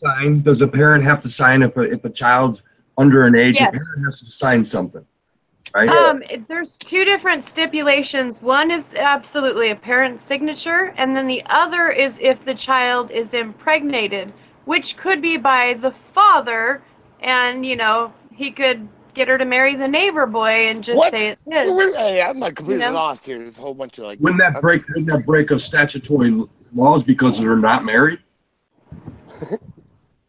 Well, if you're legally married, then you can have sex. Yeah, but even if you're 10. But then you don't want to. You know, I'm sorry. I try to lighten the mood. I can't help it. It's but if you said if the person was married, if there was a pregnancy, but if there was a pregnancy, wouldn't that mean that it's a damn good point. You know what I mean? So is woo! God dang, huge. Sorry about that, guys. Huge wind gust. Oh my God. Tiger sent me the marriage laws in each state, and it's half of what you're saying is correct. The other half is not, but there is still some crazy shit in here. There's a lot of states, like for example, Alabama, age of consent is 16. With parental consent, parties can marry at age 14. But then there's some states, like let's see here, Georgia, getting close. Age of consent. Wait, no, that's 15. Where was the one that it said? Utah is one for sure. Yeah, it's Mormon. So Iowa says the age of consent is 16. With parental consent and/or consent of judge, parties can marry at a younger age. So that's one of the Iowa's one of the few that says that doesn't specify. So most of them, all you need is a crooked judge. Oh, it's plenty of those. Right? Well, money. Probation judges, yeah. Why would they even get the chance to make that decision? Exactly. They even have the chance. I fully agree. There should be a standard set for any type of child molestation as well as marriage. Well, the rules should be the same for every offense. You made a great point earlier about the child care system in this country. A lot of kids, once they get swept into it, are never kind of seen again. Yeah. In a roundabout way. And a lot of them go on the record about how horrible their experiences are in the system because it's a lot of just trust based.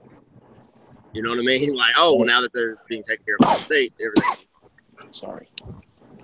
You're good. You're good. No, that's a great point, brother. It's you know, the systems have been put together to work for the system, and the system just so happens to like children. On board, the system likes children in ways that I didn't even know it was possible to like children. You know, it's that friggin' sick. And for a system that's the first thing that's supposed to help a kid, it's the very first thing that sends them into a life of hell. Like, that shit has to be broken by the people. The people have to break that thing. It's crazy too. Like, I didn't. Yeah, we gotta take our communities back. Tiger pointed this out again to me. Like, it's which of all places, Washington, right? Yeah. Listen to this. Age of consent is 16. But anyways, anyone, this is family.findlaw.com/marriage/state by marriage. So family.findlaw.com. Thanks, Death by Tiger. And then you go to marriage, state by marriage, or whatever. Washington says the age of consent is 16. With parental consent, parties can marry at a younger age under special circumstances. So what I'm thinking, and I haven't read it all yet, and it says such as the birth of a child. Oh, wait, such as the birth of a child, but the special circumstances can also, it could be religious. They could say, hey, religion, we're Islam, we're Islam, we're Muslim, and Muhammad, 7-year-old. Yeah. So so we should be able to do that. Or, Mormons. Steve had a chance to change that law, and he refused to. About 10-year-olds get married. In New Jersey, had 3,500 alone get married in their state in the last 15 years. There's a big, huge Islam. Big in Virginia, New Jersey, New York, and Michigan right now. Pretty much got the votes they need to do whatever they want. Tennessee was another bad one. That was the 10-year-olds. Well, it was Tennessee. Jesus Christ. I was just up there, too. Freaking me out. You know what? Oral sex is still, I think oral sex is still illegal here in South Carolina. It was, at least.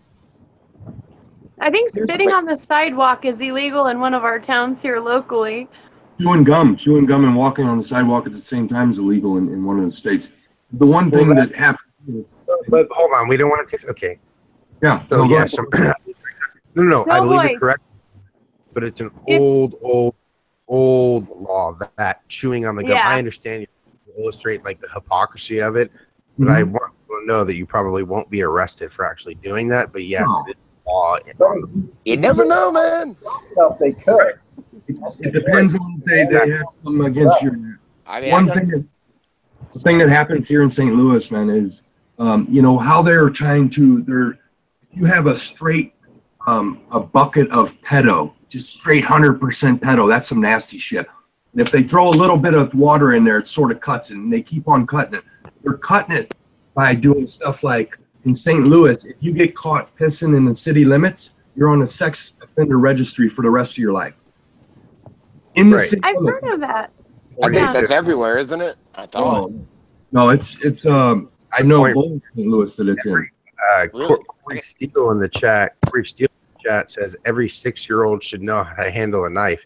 And you think that statement, you laugh, and it's like, but nowadays, I don't do that, to be honest. I'm old. I'm older than you, man. In our day, I fucking raced dirt bikes with a clutch at like fucking 6-7 years old. I was a Boy Scout, man. I knew how to. Yeah. By 8, I knew how to handle a knife quite well. Oh yeah, I was throwing knives in the trees and shit like that, shooting BB. I mean, it was a different time. I don't know. So in prison, I was in 12 years in Missouri. I did 12 years in prison. It was straight. So I really seen the atmosphere change. And what I seen happen in there is I seen looking back. This was looking back afterwards. I was just going through like the houses and how the houses changed, because some of these camps filled up to where there was 8 houses of child molesters and rapists and sex crimes, and then there was 2 houses of dudes that were like robbing and drug dealing and stuff like that. And so they had these special camps, these 2 camps that they put these programs. It was called MOSOP, Missouri Sex Offender Program. And while I was in there, a friend of mine beat up a guy that came from his hometown that had molested a little girl that was in his family. So that guy came to prison. He beat him up, and they charged him with they gave him a 15-year sentence for a hate crime. And so what they did was solidified for them that they would protect these people at all cost. And now what happens in there is they basically walk around and they're protected by the fear of getting 15 years if I beat one of them up. And now, you know, what are they supposed to get? I don't know, man. Our justice system's crazy. Everything's crazy right now. We need to sit and come together and say, what's going on here? Because, you know, to go in and do your time, but there was a certain way that it used to ran, and it ran a lot smoother then. But now it doesn't do that, and that's why I think we're getting this reoccurring number of guys going in. I've watched a sexual offender come in 3 times in my 12 years. One guy come in 3 times on rape, 3 separate rape charges. Jesus Christ! It's bonkers, man. And these politicians are setting up these laws. They're setting them up right now because they know that it's their friends are going, they're going, because there is a lot of politicians in this shit. I'm not going to say it's all of government, but these people use this stuff to start blackmailing them. You know, so how does it build up to that point? I don't know. That's nasty stuff to walk through. But it's definitely up there, and they're saying 70 or 80% now. Yeah, it's blackmail. It's their blackmail tool. What, 80% of our politicians?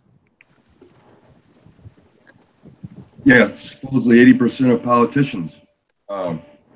With all the talk and all the emails that are coming out from, especially who was it, Macron? Is that his name? Macron's emails are something percent that of DP is corrupt, but the 30-something% of what it is the people that run shit. So yeah, absolutely. Yeah, Macron was a well-known Rothschild's banker agent in the mainstream news before he got elected, and he still got elected. So just right there, I mean, you can draw your own conclusion. Yeah, it's like the Awan brothers, because apparently they had software running that was scanning emails and copying emails down. I want to know what they got on their hard drives as far as all the emails that are. Kitty porn. It's probably kitty porn. And we're going to just take a short break, bro, and I'm just going to play this song. You're going to be listening to Gentle Chaos here, and he's going to try a little bit of his rapping. And so I want you guys to enjoy. For the ones that heard it before, enjoy again, and if you haven't, check it out. Okay. And then we'll be right back. Just take a break if you want one. Yeah? Bada boom.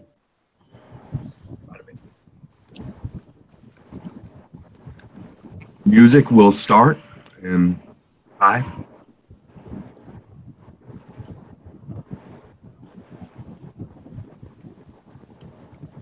Come on.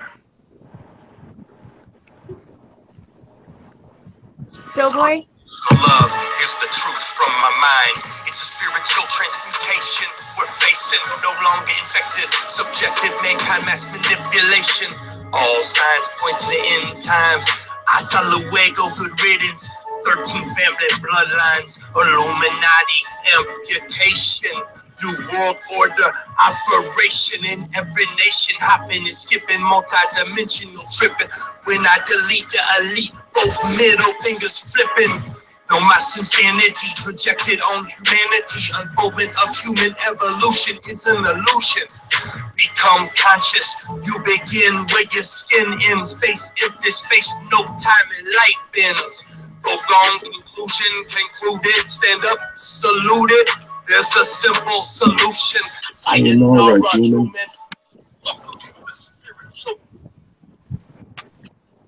That's what I got.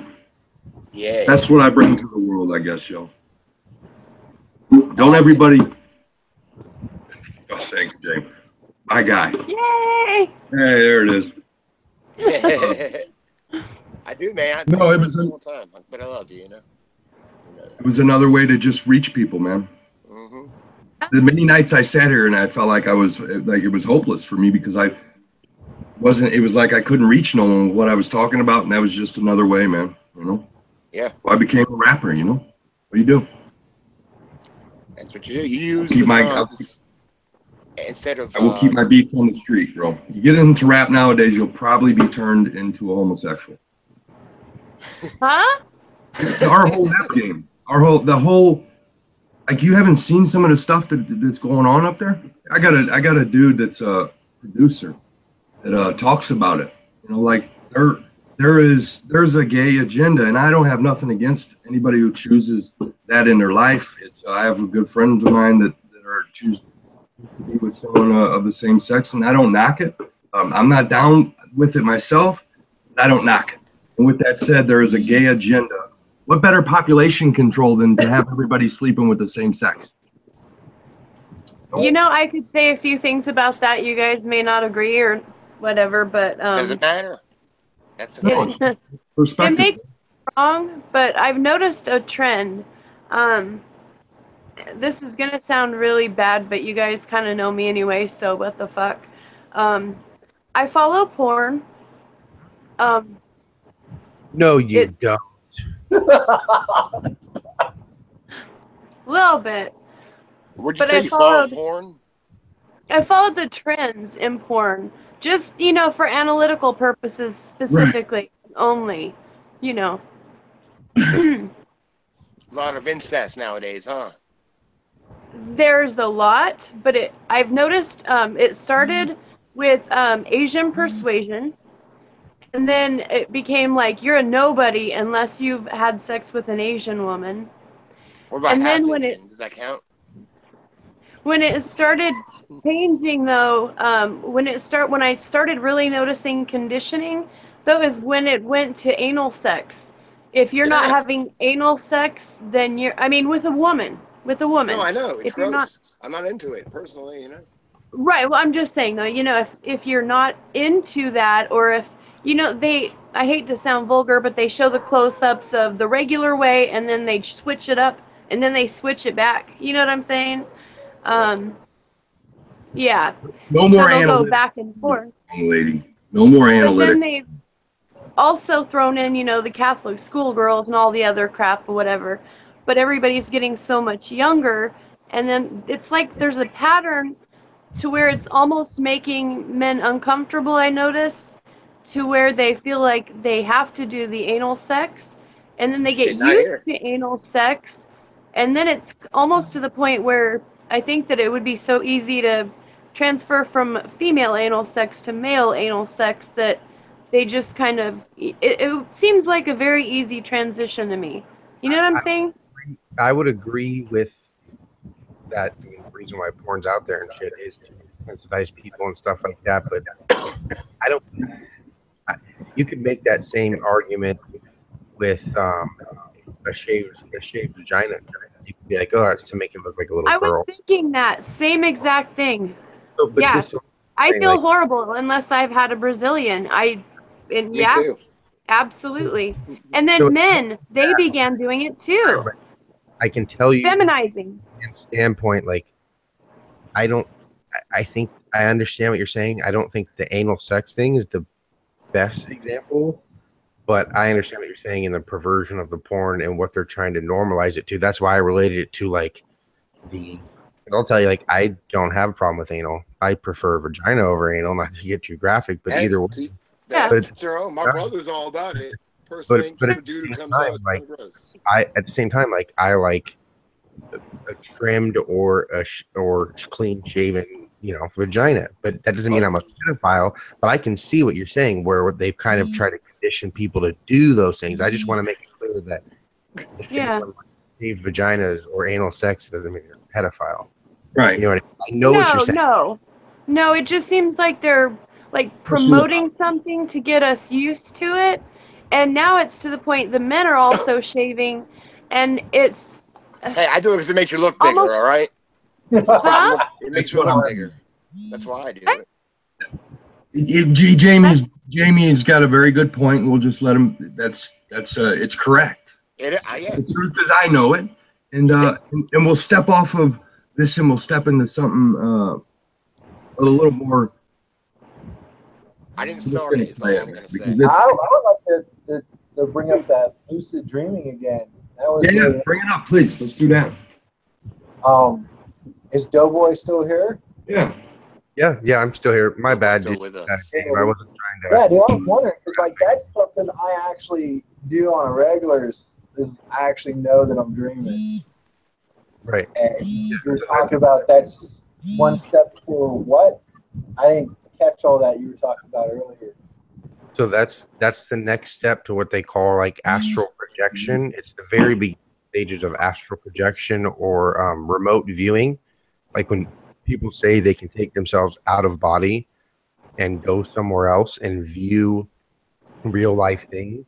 And they've done studies on there was CIA declassified documents that they did studies on where they took a dude that said he's like, yeah, I'm a psychic, you know, and I can do all this shit. And like they would like write a number down and put it in an envelope and be like, show it up to him, and he would always get it right and be like, dude, this shit's too easy. You want to know my psychic shit? I'll show you what I can do. They would give him longitude and latitude. You said vagina so much a minute ago. You got that badge in your hand. I know. But they would give coordinates. We'll just say that. How about that? They would give For a coordinates. sausage party. Oh God! But I think I'm the worst one here. Fuck. They are, I guess. But they give coordinates, and what they would do is they would tell them, okay, you know, 86.5, you know, by 108 point whatever, and the CIA would know what that was, whether it was a library or a restaurant, and they would go there beforehand and look at the inside, take pictures, see exact details.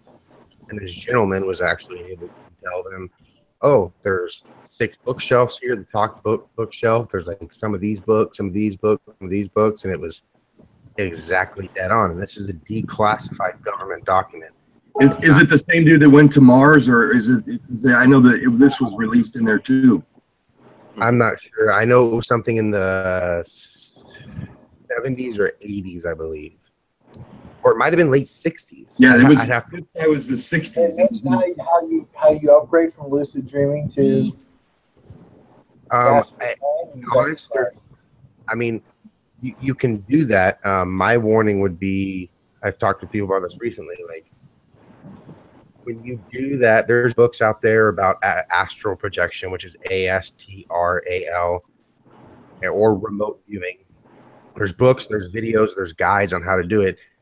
And a lot of it is concentration and like what Dave was saying, meditation and stuff. However, when you do these things, in my experience and in my opinion, it opens yourself up to a lot of entities, whether you believe in God or the devil or whatever the hell you believe in. So there are positive and there are negative. I'm pretty much on the same boat you are, dude. I was raised Roman Catholic, and then I just kind of realized it's not really how things are going.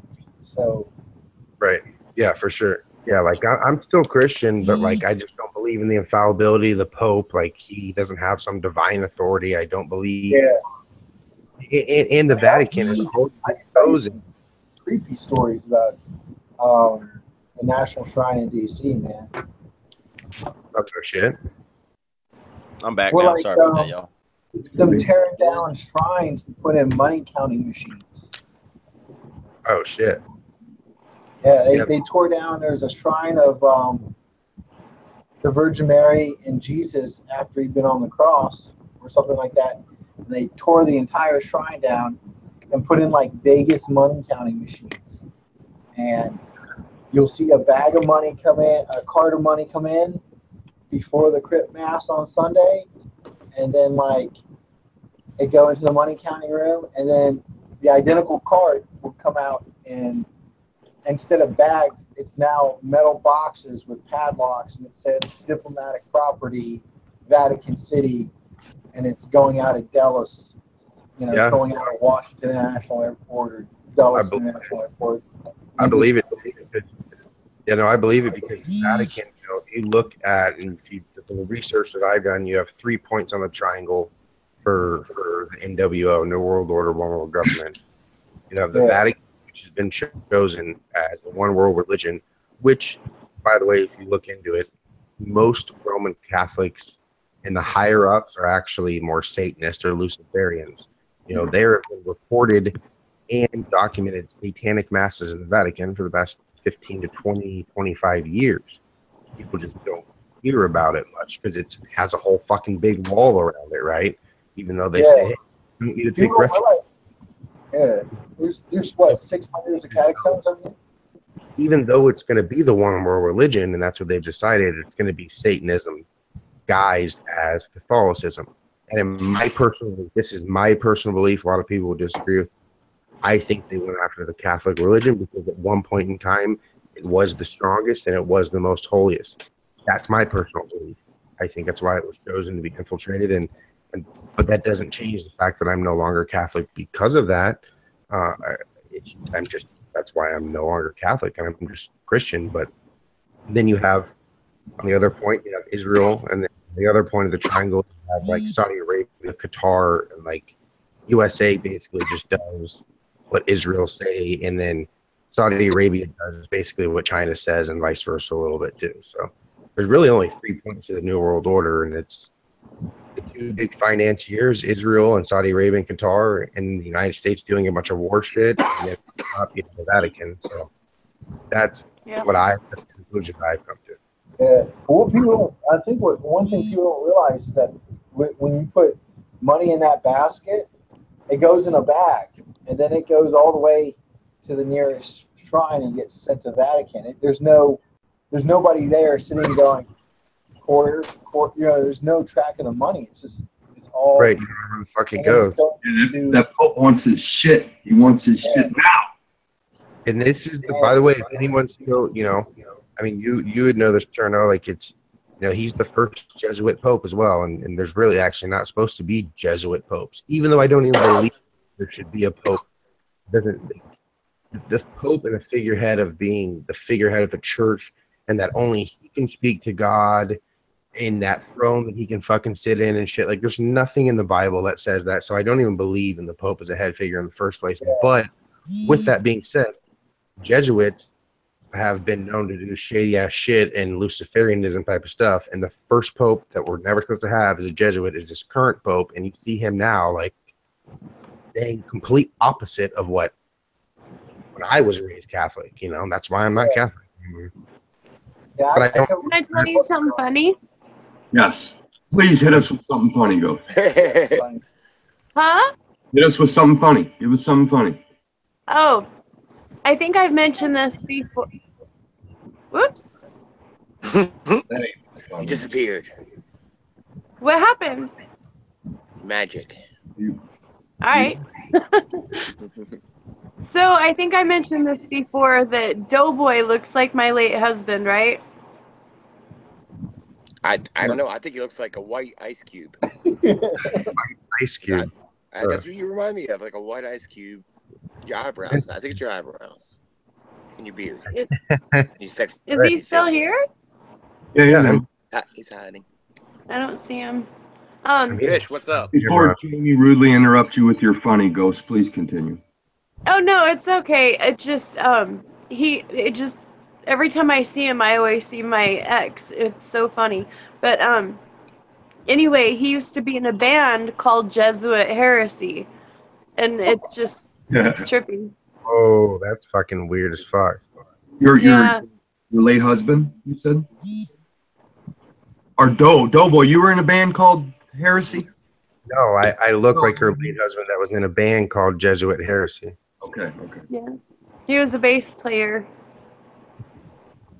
I was in a band, but it wasn't called Jesuit Heresy. I do stuff on my If you were, that would be like, resurrection and shit, and I'd probably pass out right now. Yeah. You look a lot like him. A lot like him. It's crazy. I know. Your mic almost looks like a finger that's like pointing up to your face, like a big finger. You see the big finger pointing up to... I tried. I'll be here all week. I love Jamie's laugh. I don't know how to read. I can't read. Yeah, I can read, but I don't. I just don't get it. No, you have the greatest laugh, Jamie. It's a stoner giggle. That's what it is. I love it. Because I'm really high. But It's adorable. Sorry. No, don't ever apologize. I just fucking keep talking. You're like, no, keep it coming, Ghost. Keep it coming. I love you, Jamie. I love you too. Oh yes. So tomorrow, we've been talking about the TDA accounts and stuff, and Neil Wolf's been up in DC every day for this Heather giraffes. Oh, I hope she gets out tomorrow. That'll be a great sign. Neil's gonna be there, but he's a message from her directly that Neil was sharing that I was trying to share. 10 a.m. Eastern Standard Time, which I think I told you in the chat already, but it's like 6 a.m. where you are. Anybody can do it. 9:57, right? Huh? 9:57 a.m., right? Well, I thought it was 10 a.m., but that's fine. Well, let's get if you would, James, just post it somewhere where we can see the time. I don't think it's important for everyone to sit at the same time, and I don't really think it matters if you're right around each other. The more the merrier, though. That's why it's very important to get together and just see this. Because if she, correct me if I'm wrong, James, if she gets out tomorrow, or Ghost or whoever knows about it, if she gets out tomorrow, that's a big win for us. It very much is, yeah. A good sign. I wouldn't say it's a big win, but it's a very good sign. Good sign. Yeah, so the message was very inspiring. She was like, I forget, I had it written down, but it was very inspiring. Is it the Federal Reserve that who actually brought her to court? I don't know. She went to Tennessee to help. She hired the lawyer for the dude what's his name, Rendell Bean or whatever. And I didn't know, Mr. Bean. Mr. Bean. I used to love that ridiculous show. So, it's like the highest in the world, 178. 178. Mr. freaking Rowan Atkinson, Mr. Bean is 178 IQ. I swear to God. Oh, really? Yeah, he's almost my IQ then. Yeah, so almost 10 a.m. But another thing, I was gonna offer my perspective. I've never. You guys were talking about lucid dreams and astral projection and all that. If you would want to hear my perspective, I wish I could have some of those, but be my guest. James, share away, brother. All right. So I haven't really purposely astral projected yet, although playing with Google Earth a lot in places, I feel like that's like the key. Like you get that, envision that, and when you're trying to jump out, because like I played with it a lot during Pizzagate and stuff, and I'm like, man, this is kind of like astral projection, But it is. That being said, when I first got on methadone, and I first got on like 100 milligrams, this is many years ago, I was lucid dreaming left and right. I was having there were nods, and I would nod off. I would be at work, nodding off, standing up, or just whatever. I was not off, and I would have like a whole couple hour dream where I really thought it was happening, and it was so friggin' real. I'd be talking to myself, talking to my friends, or whoever was in my lucid dream right there. Then all of a sudden, like back to this reality or whatever, and I'd still be talking. It was fucking weird. That was the drugs though. But since all cleaning up my act and meditation and all this shit, eventually I can't force it, but eventually I have seen stuff during meditation, which I guess some of it I might consider accidental astral projection, because it's almost like when you're in this state, like I don't worry about entities or anything like that. What meditation's done for me is I've lost all fear. I'm not even afraid to die anymore, and that was like my biggest fear. What's worse that can happen? You can die, whatever. Who said that's so bad? Has anybody died that knows? Seriously. So. As far as heart attacks. Somebody died that's come back. Who knows? I mean, that argument can go both ways. Both ways, but like. It's you guys still there? Yeah. Yeah. I mean, it's almost like beyond. Yeah. But everything goes both ways, I guess you could say. But I don't know, the way it opened me up or whatever, I lost my fear of death, I'll say. I don't go both ways, so I'll just cut in with that. Well, you haven't been around. I was being good. I'll say this. That is. I tell people just to start opening up to the possibilities. The possibilities that you can be far greater and far more powerful than you've ever known. Because what what we're walking into. I think we're shedding a lot of these DNA traps or this manipulated DNA. I think we're shedding the coverings to this thing, and we're starting to get more of our. Well, how many chromosomes? If someone's familiar with it, it's like 44 and 2. We have. I got like 687 chromosomes. No. I mean, there's. Probably like 38, something like that. No, it was. We watched it last night. It's 44 and 2. Like 40, right? Something. Yeah, 40 42, 44. So we have 46 and 44 are not turned on and 2 are. And so imagine having the rest of them, them are the abilities of being able to telepathy, I'm having a different experience just in my last year. Oh, fuck yeah. And it's beautiful. It's very different.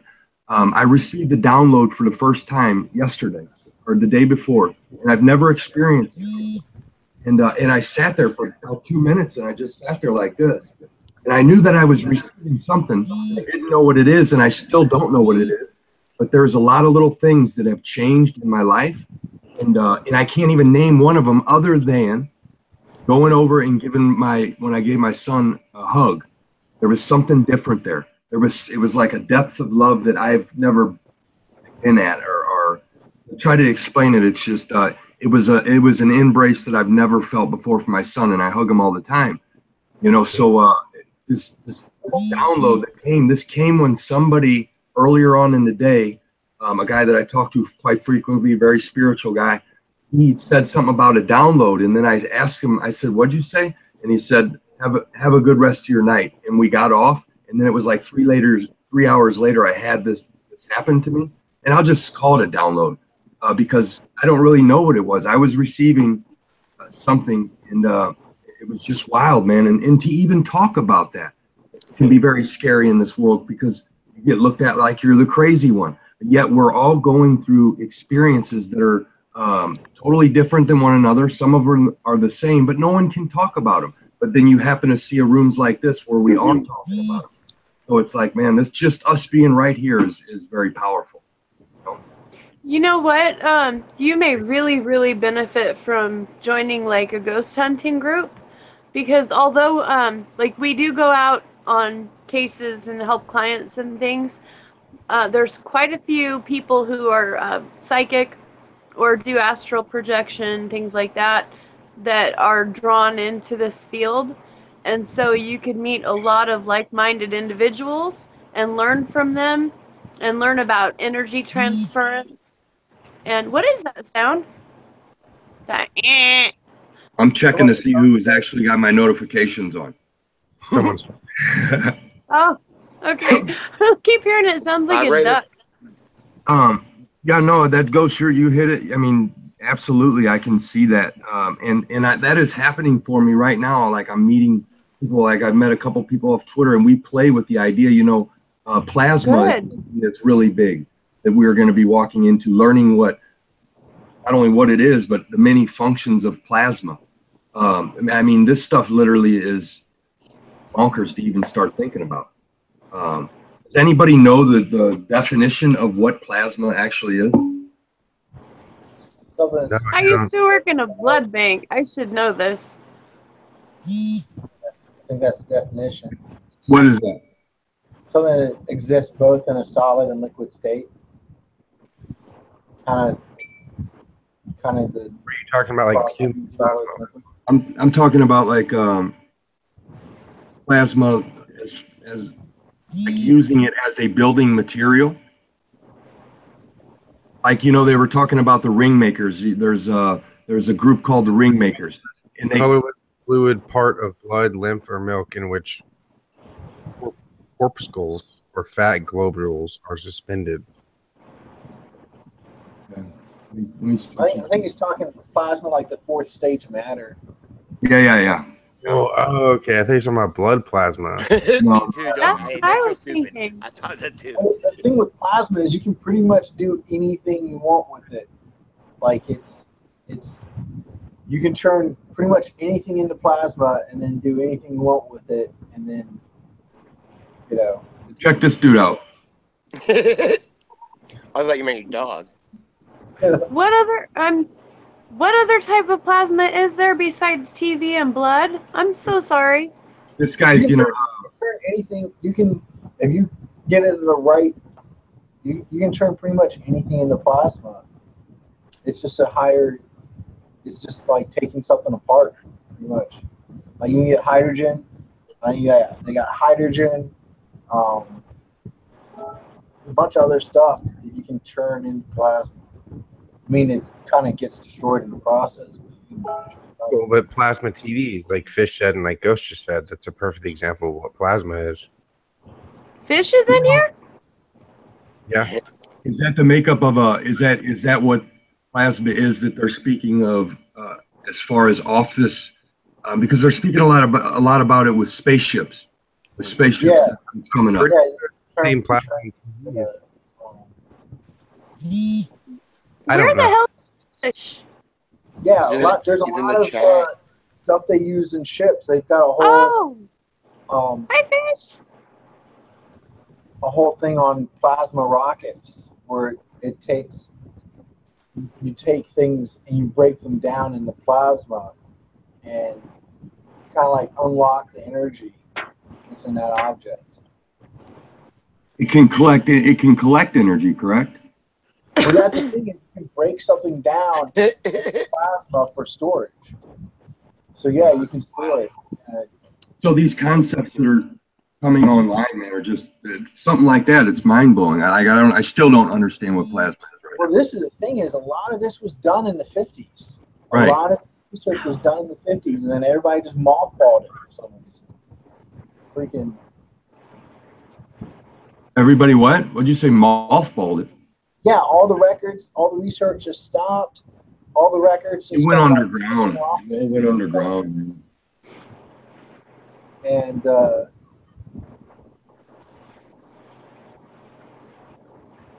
I'm trying to get this guy on here that talks about plasma. You want?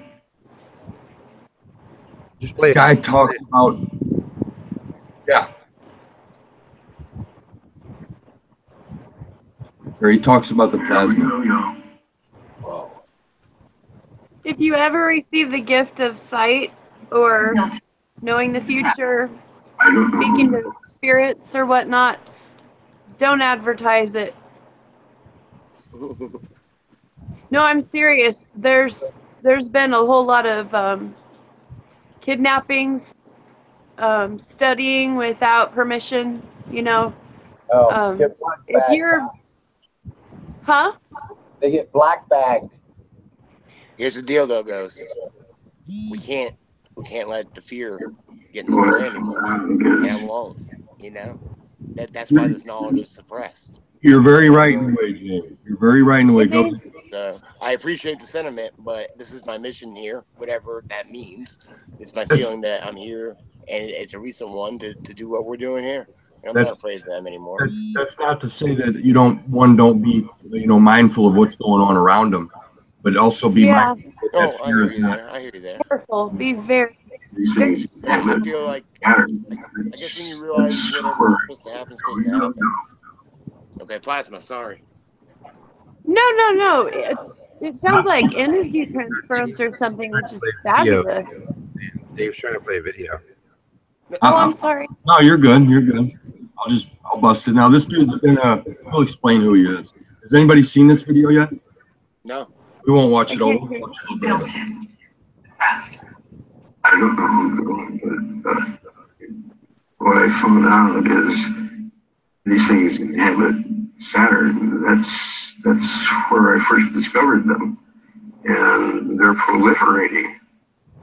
They're now at Uranus and Jupiter, wherever you see rings now. Why? That's one of these. You see the craft. I call it a ring maker. Okay, you call it a rainmaker. I worked at Lockheed. I had documents that were in the top secret. And then I got tapped to go behind closed doors. Oh, you did? And I was there for, till I got claustrophobia. I had to sign my life away for 30 years. Wow. Is it still in effect right now? No. No? So could you tell me anything? No. You can't? Why? What would happen?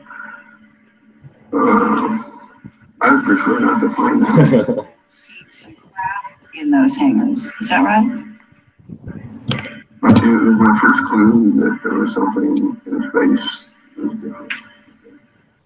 And I found this one slot of data really like interesting. When I got it, you could tell it was something strange. I didn't at that time. I have seen one on the ground in Antarctica. Yeah. Not personally. Image of one, which I wish I had cut out. You know, these things can come in real low. Yeah. They're all sizes. It's the same deal as airplanes. You know, all that's good. Right, and so when you're talking about the craft in the rings of Saturn, you're talking about something huge, right? Yes. Much bigger than we could even conceive of. I understand. What is? I don't know. What was it? 70,000 square feet. I could, looking down on the rings, I could see parallel lines. That's it. Crossing the ring, all the rings at once. That's about as long as you can get. 31. That's incredible. But I could tell that those lines demarked the outside of an object. Are you sort of saying, when you say you got claustrophobia, I don't know what that means. Do you mean that you became sort of tired of working in this above top secret area? Yeah, you know, I'm not tired. It is very exciting. We got to see everything that went on all around the world. Wow. Nothing much has changed. Yeah.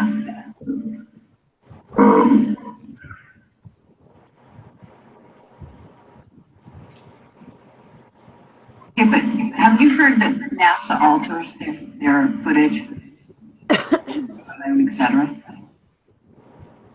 I know some of the things they do with it, yeah. Okay, so even their footage is not always dependable, right? Although I guess it's dependable to begin with. It's just that they start altering later. I have been told by a very reliable source. He says, I thought we targeted that enough to even find it. Oh yes, so you were finding things that they thought they covered up. Yeah. Incredible. Yeah. That must have been a lot of fun. And this guy says, well, I suppose you want me to go out and tell everybody about that. I said, no. I was going to say something coming up real quick and then I'll That stop. doesn't make any difference to me. Whatever you want to do, it's fine with me. I'm just saying I found what you saw. Tell you, at this juncture, I don't know what I have. I finally went to put it in the vault that the people claim, hey, nobody can get in here, including the government. Unfortunately, somehow, somebody did. Wow. Really? Yeah. And what they do, they garble it. They run it through something and they garble it. So it's no longer. And sometimes there's just nothing on there. And I know that there should be something, and there's nothing. So I don't know how much of the early stuff I can put together. What I do know is I can put together at any time. I know pretty much what's going on. And this is the ring. Here it is right here. This is the ring. Yeah. And oh, really? Okay. So, and what your theory is they're manufacturing it. Is that correct?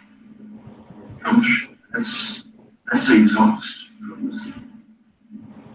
the ground. Yes. Energy.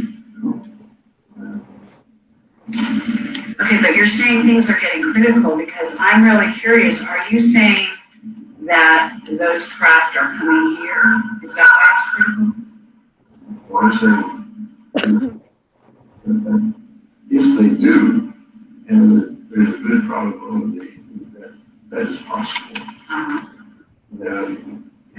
to get with it. You can wait around.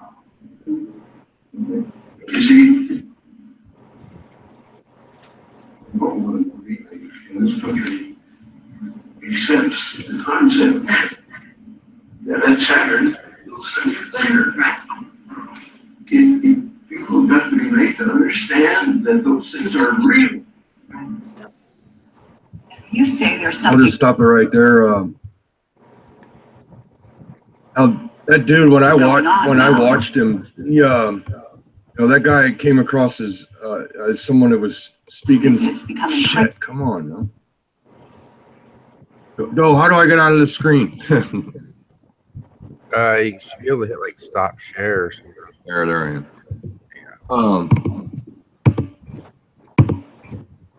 Oh no, go back to Google Hangouts. Like where you see. Okay, you're good.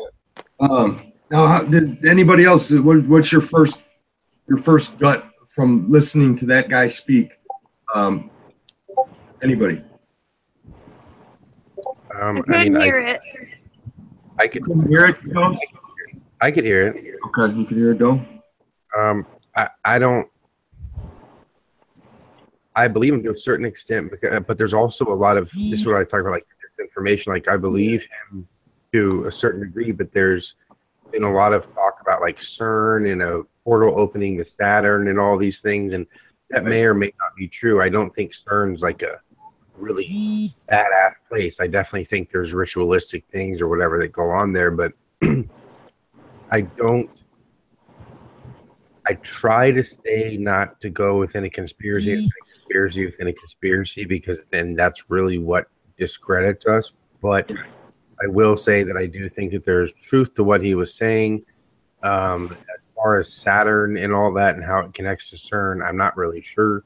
But my views on like CERN and stuff are, I mean, I definitely think it has various actions. I know like DJ Genki, one of our buddies who doesn't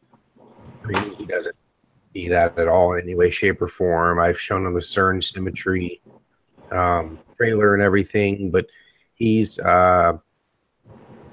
atheist, agnostic type of person, just very science-based. But I thought, like, which is fine, we disagree on those things, but I thought some of the maybe I didn't show him this symmetry video. Maybe I just asked him to watch it.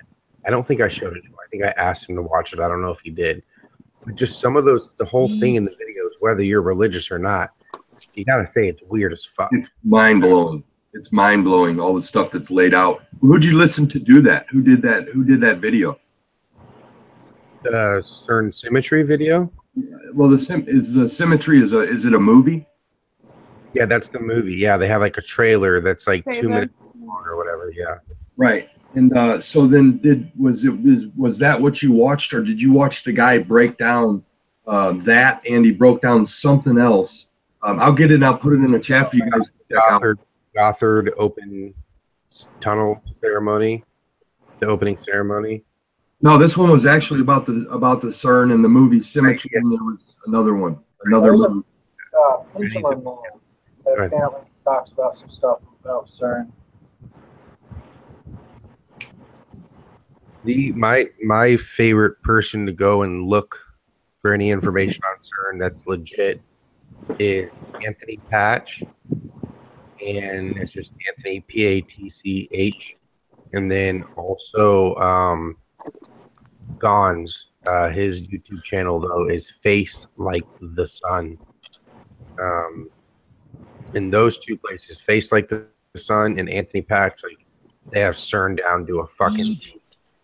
Anthony Patch has some type of doctorate, and then Face Like the Sun is like, we'll have him on our show or whatever. But yeah, there's definitely nefarious stuff going on there. I did see the breakdown video where like the clock on the dude's wrist and everything was at a certain time, and like all these symbolisms were or whatever, which yeah, you can write those off, but was it the guy that banged a cup of water that hit the table?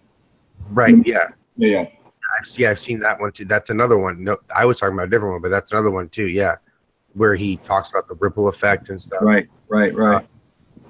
Yeah, but I mean, just looking at the 2-minute long trailer, you could even show it. Like, it's just something that whether you're religious or not, I think it would trigger you to go, like, what the fuck is this? Why are they doing Absolutely. this? Just like dancing movements, and some are in white, some are in black, and there's like circles and Shivas and stuff. And you know, some people go, yeah, well, Shiva, it's just a sign. But okay, but why are there religious icons at a scientific research center? That's Yep. what And then I don't know if you've heard that, you know, that was supposedly the ground that they sacrificed for Apollo. Like right there in a certain. Real. I don't know. I've seen the video, and then like videos came out afterwards and said it's debunked or whatever. That's why it's so hard to figure out like what's real and what's not, you know. Have you seen the videos of it looks like there's vortexes opening up over CERN, and like a cloud, like a bunch of clouds will get sucked into this thing and then it just like poofs out, just disappears. Yeah. They opened some holes they were scared they couldn't close. Yeah. Well, it suppose like this guy's it's like people with home security cameras, and these guys are watching them, and like you will see like it literally looks like somebody's opened the drain in the sky, and you see like clouds and everything go in, and then it just kind of just sucks up and then just stops, and just clear skies, and nothing's there anymore. Kind of like what a mini black hole would look like. You know, one that isn't stable. You know, once it sucks I don't up know. what it's supposed to.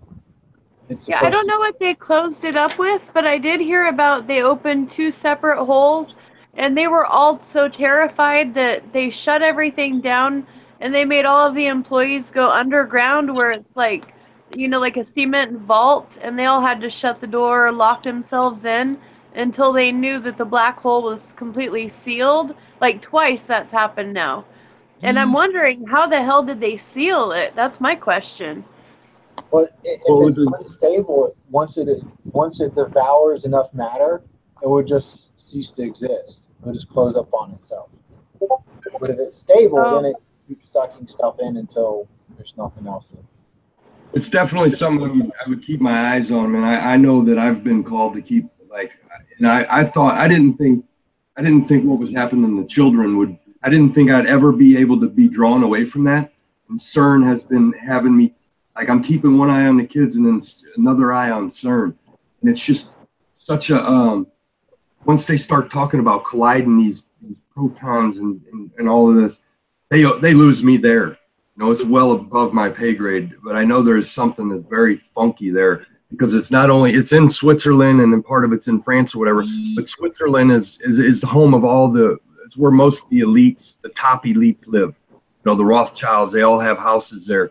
Well, it's holy ground because of the ley lines where they cross. That's why they picked that location. Yeah, and it connects with Gothard Tunnel too. Yeah, Dave, if you haven't seen the Gothard, I have the opening. It was like 30. Yeah, I watched it, bro. It was great. Yeah, it's even so. That's a tunnel where they believe, and again, a lot of people that are very scientific based, and these are usually scientists that have no religious affiliation. Even scientists with some religious affiliation usually will be like, "Wow, this is weird," although they're subscribing to scientific facts. But when you talk to people that are just pure science, they say it's just a total crock of shit. However, I would encourage and I would challenge those people to go and look at, for example, Dr. Catherine Horton, I believe. She was like one of the ex-head physicists at CERN. She left. She's now a TI, a targeted individual. She has YouTube videos out there. Whoa. Brilliant mind. She's been out there, but she saw there have been people, brilliant minds from CERN that have left that were hardcore PhD, you know, physicists, doctors. I'm not a scientist by any means, like some of my other buddies who do streams and shit, but I would encourage anyone who's very science-based, just like, you know, when someone that's very science-based, and that's why I'm an unorthodox Christian, because I believe they coincide. I think religion and science coincide. So when someone recommends to me, someone say that's very science-based and says, hey, go look at this, I'll go look at it. So I encourage anyone that is very science-based and doesn't have any religious affiliation in any way to go look at the physicists who have left CERN and what they have to say about it. And you can make your own conclusions from there. You could come to the conclusion that they're frauds and they're trying to make a bad name for it. You know, they have that whole argument about NASA and stuff like that. NASA, to me personally, I think it's a slush fund for the government to get money. I think it is a real entity. They do things, but I do think that they put out bullshit. Yeah. Is it a governmental entity? Yeah, fuck yeah. But it's supposed to be civilian run though. Right, what, they contractors. Here's what Steve. Do it. Go ahead, Dope. I was just saying they use contractors. Yeah, NASA. I mean,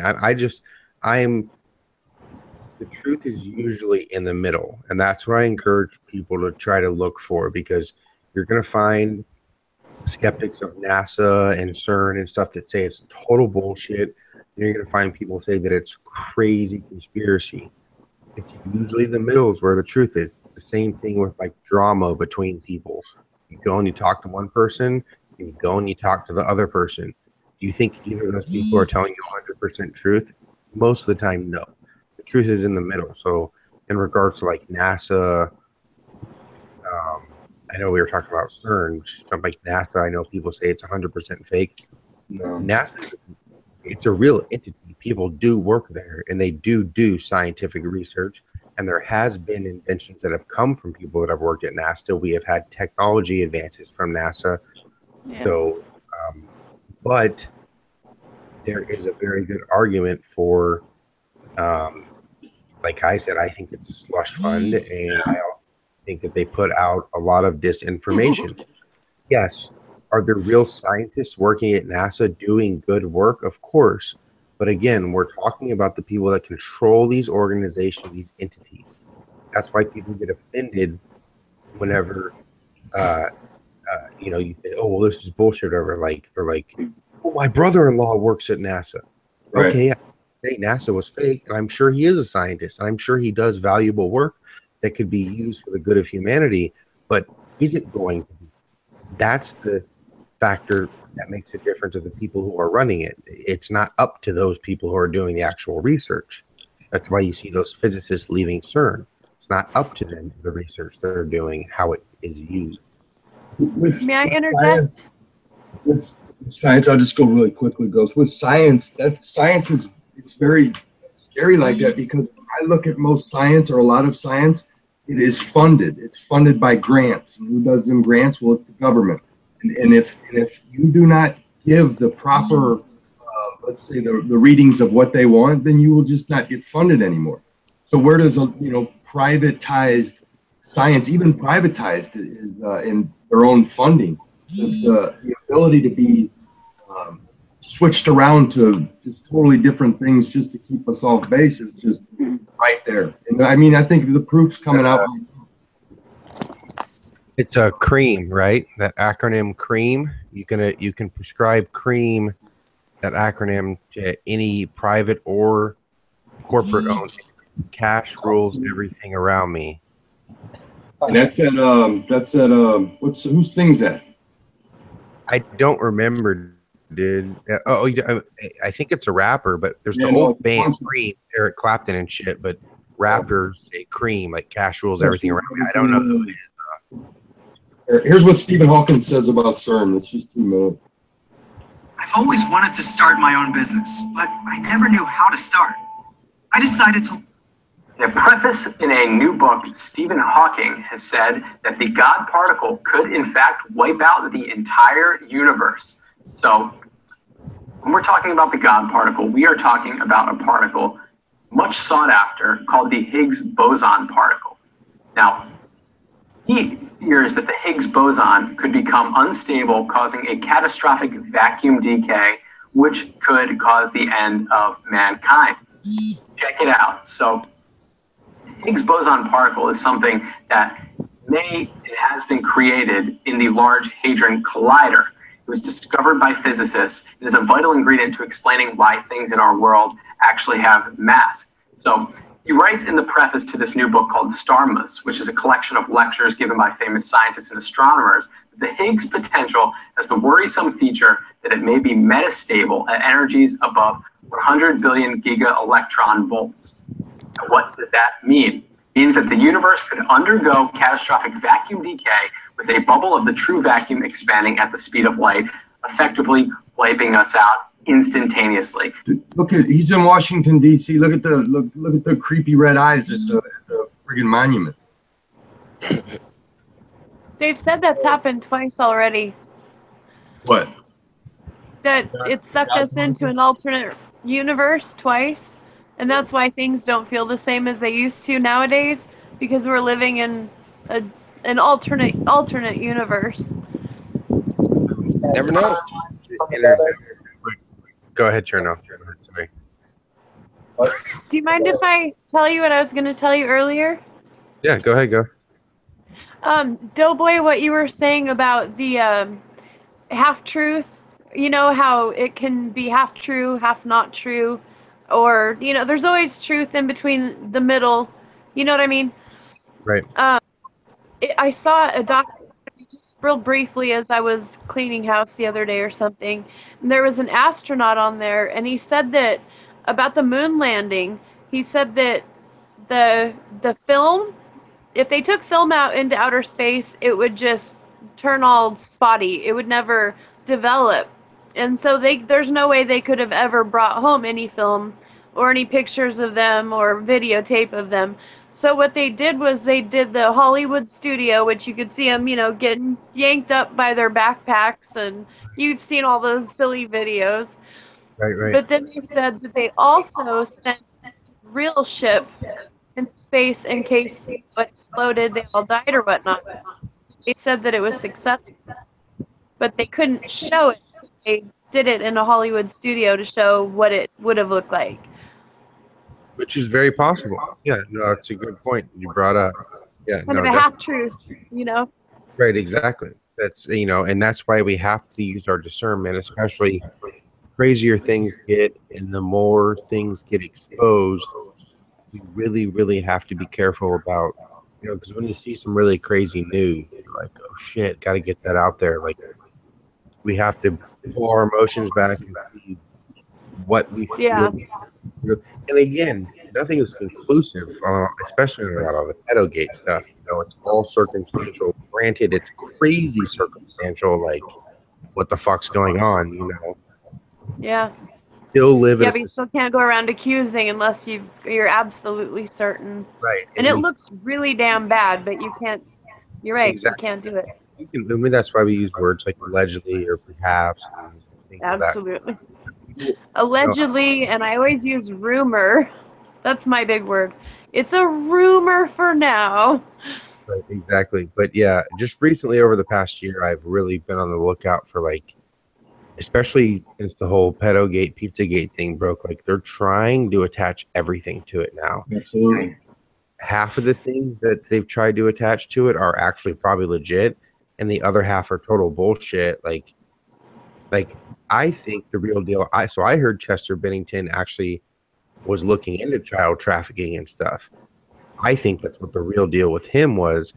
I don't think it had anything to do with it. Podesta was his dad, and you know, I know Zublik said that he was the kid being abused in the WorldCore video, which makes zero sense.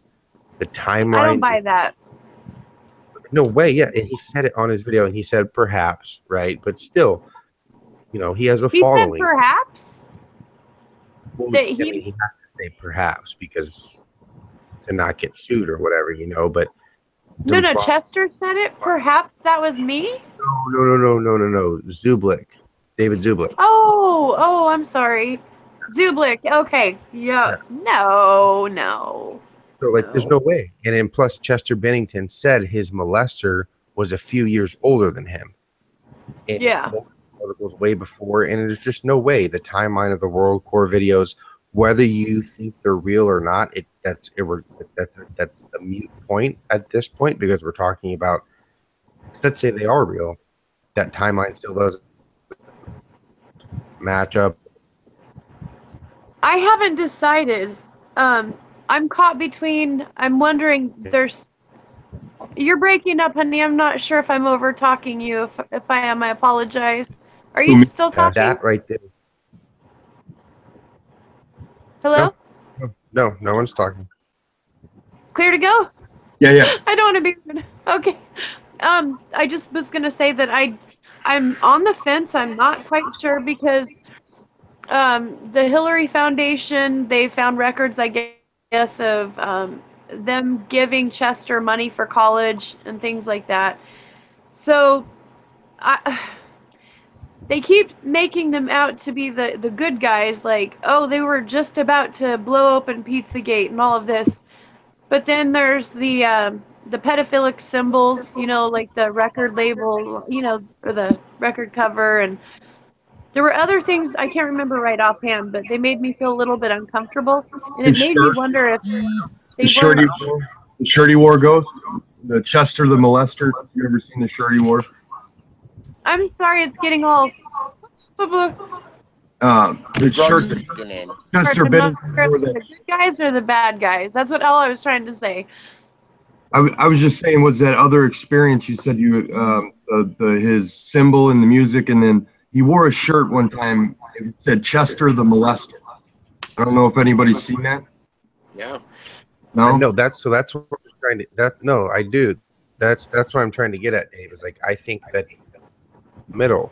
I do not think that he was molested by John Podesta, and honestly, I don't think probably even his dad. It might have been, could have been an illegitimate child. Truth is, all elite Hollywood, what the deal is. The what? One that was all of the elite Hollywood people. What goes on? So, I've heard that he was fighting human child trafficking. And that's the reason why, which to me seems much more plausible.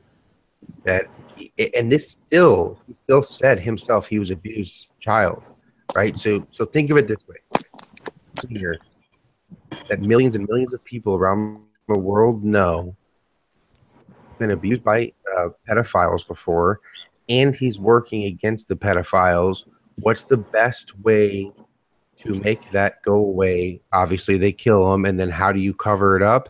You put out a story saying that he's John Podesta's son, and he's the one in the WorldCore video being abused, when in actuality, he was doing real shit and working and doing really, doing stuff to help, the kids. Oh, so that's what I'm saying. I just remembered. Thank you.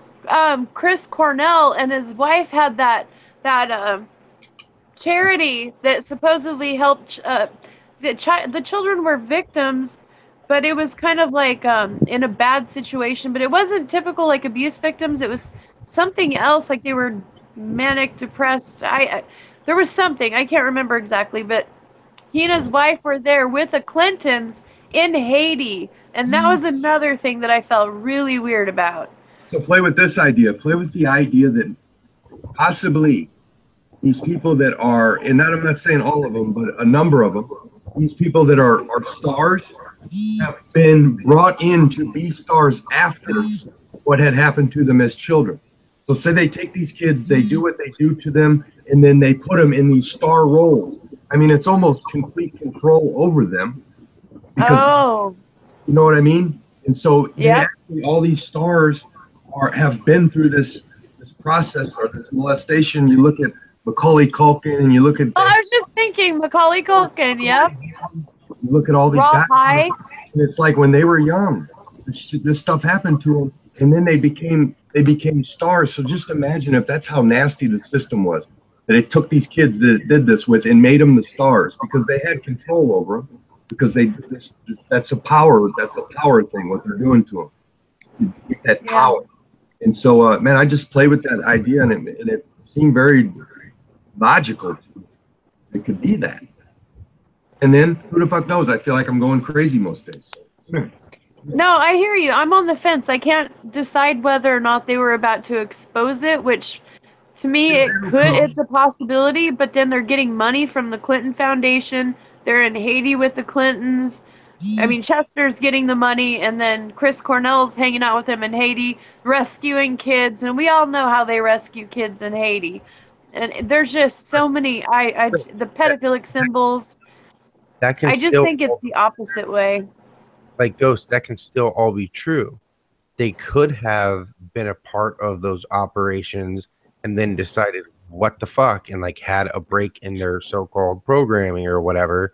And That's started true. to come up with things. You see what I'm saying? Like they want to convolute it as much as possible so we can't figure this shit out. It's almost like Jason Bourne, you know, like Jason Bourne, only pedophile style.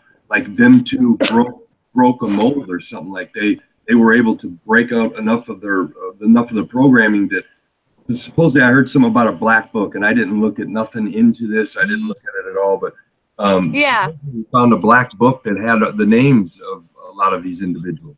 Has anybody seen anything on that? I heard about the black book, but I don't know what's in it. Yeah. Well, I mean, it's just I think that, like Doughboy said, you know, everything that can be good, they put bad into it, and everything that's bad, they put good into it even, because it makes it so friggin' confusing that as a member of society trying to wake up around others that don't even know what's going on, it's very challenging in the first place. But you stack on a whole bunch of truths. Like sometimes they tell the truth in a place where you would think they would lie, just to have you, just to have you go crazy, or have me go crazy. Yeah. Because it sure does feel like sometimes. Then they throw something on top of us like that freaking CSI episode. The Pizzagate one, or? Yeah, to kind of rub it in our faces, you know, like a big fuck you to all of the investigators. That was disturbing. Did you guys get that vibe from Zoolander 2? Because I totally got that vibe from Zoolander 2. Huh? Zoolander? Zoolander 2? I totally got the... I haven't seen it. What? Nor one. I think he said he hasn't seen it. Zoolander 2 is the movie we're talking about. The Marine said, has anybody seen that movie?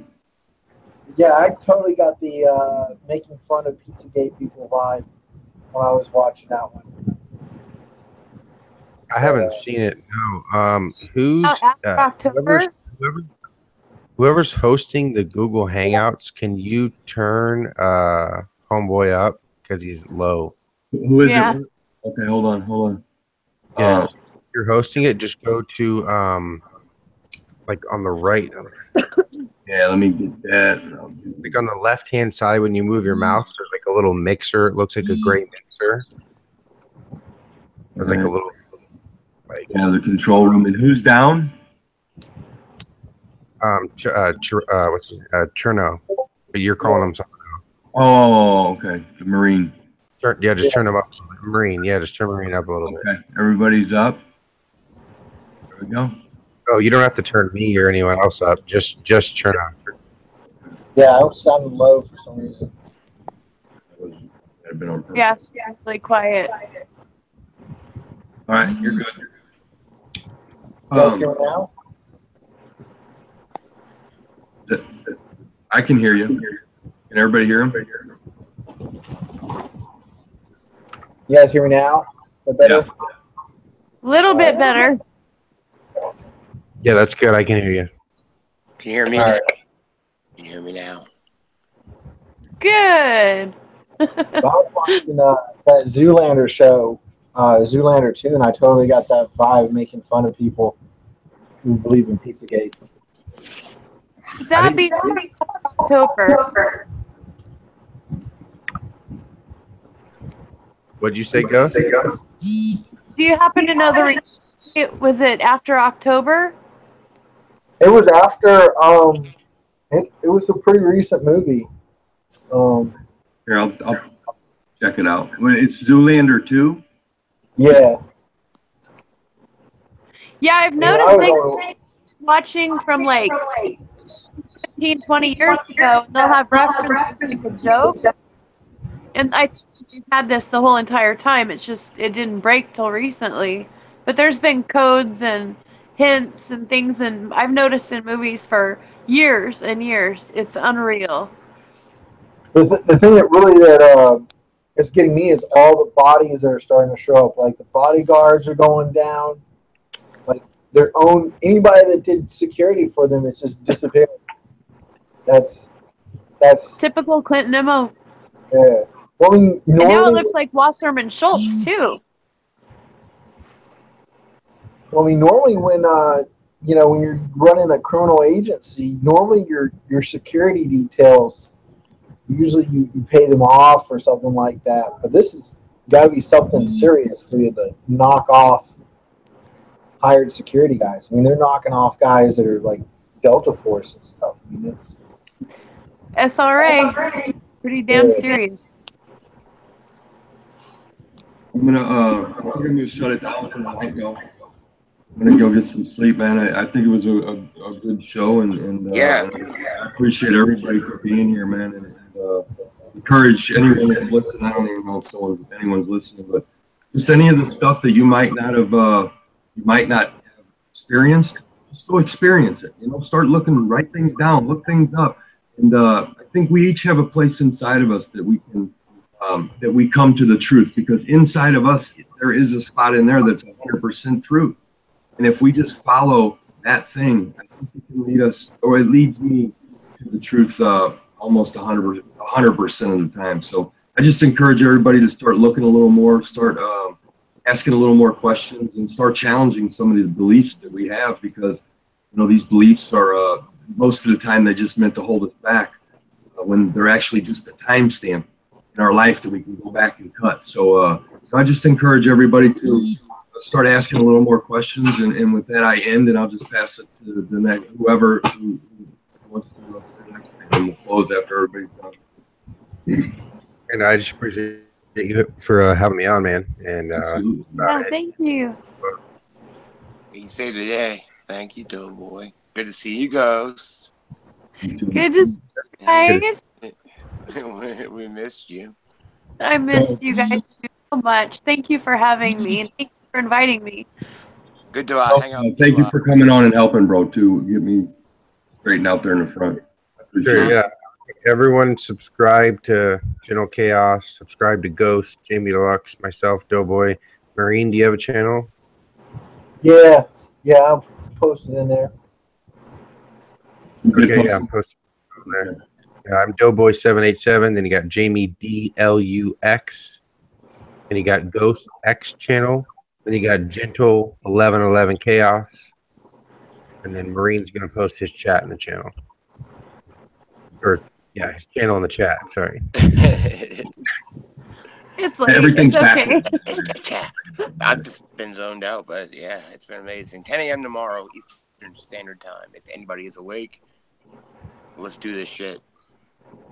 I can't get into it anymore because it would just go on forever. What are you gonna do, Jane, at 10 o'clock? I'm gonna meditate.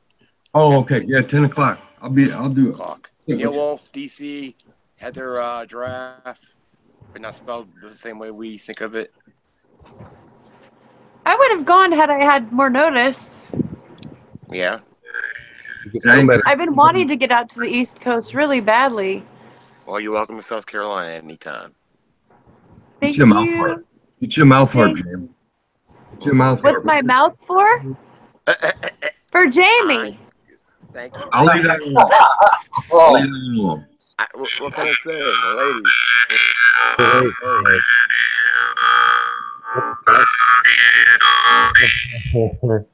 Excuse me, I had Taco Bell for lunch. Okay, thanks for everyone in the chat that came by. Subscribe to Gentle Chaos, Dave. He's the shit. Subscribe to him. Carla, Death by Tiger, Fishberry, Billy Martin, Shannon, Corey Steele. We got Buy That Dip, of course. So these are all homies through the Discord and stuff. So we appreciate you guys coming through. Make sure to sub Gentle Chaos. We would appreciate it. And me too. Yeah. Thank you, everyone. Jamie? Hey, thanks, brother. Love you. I love all you guys. All right. You too. 10 I o'clock love you tomorrow. too. 10 o'clock tomorrow, meditation, right? Tomorrow. 9:57 a.m. All right. Yes, we're all gonna do it. Let's do it. I'll push it to in the morning. I'm gonna be at work, but I'm gonna do it. You know, I realize how powerful it is. So. Yeah.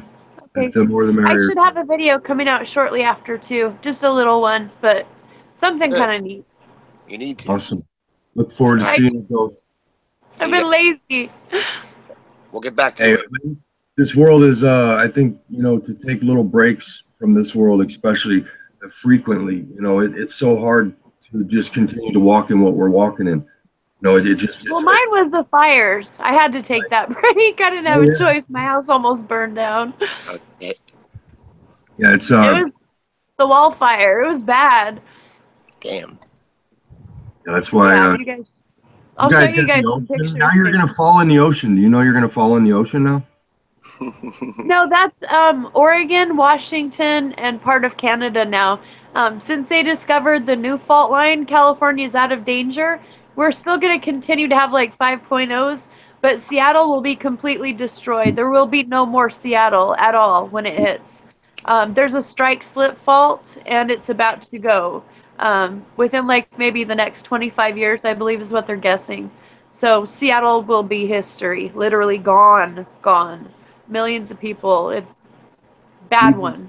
Even the highest mountains will crumble one day. That really puts in perspective what is real. What is real? Real that right. Real is Mountains. that which does not change.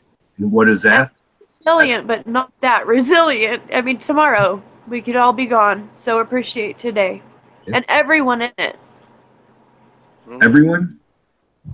Everyone, especially me. No, I was thinking more along the lines of a child, someone that's doing bad things to children.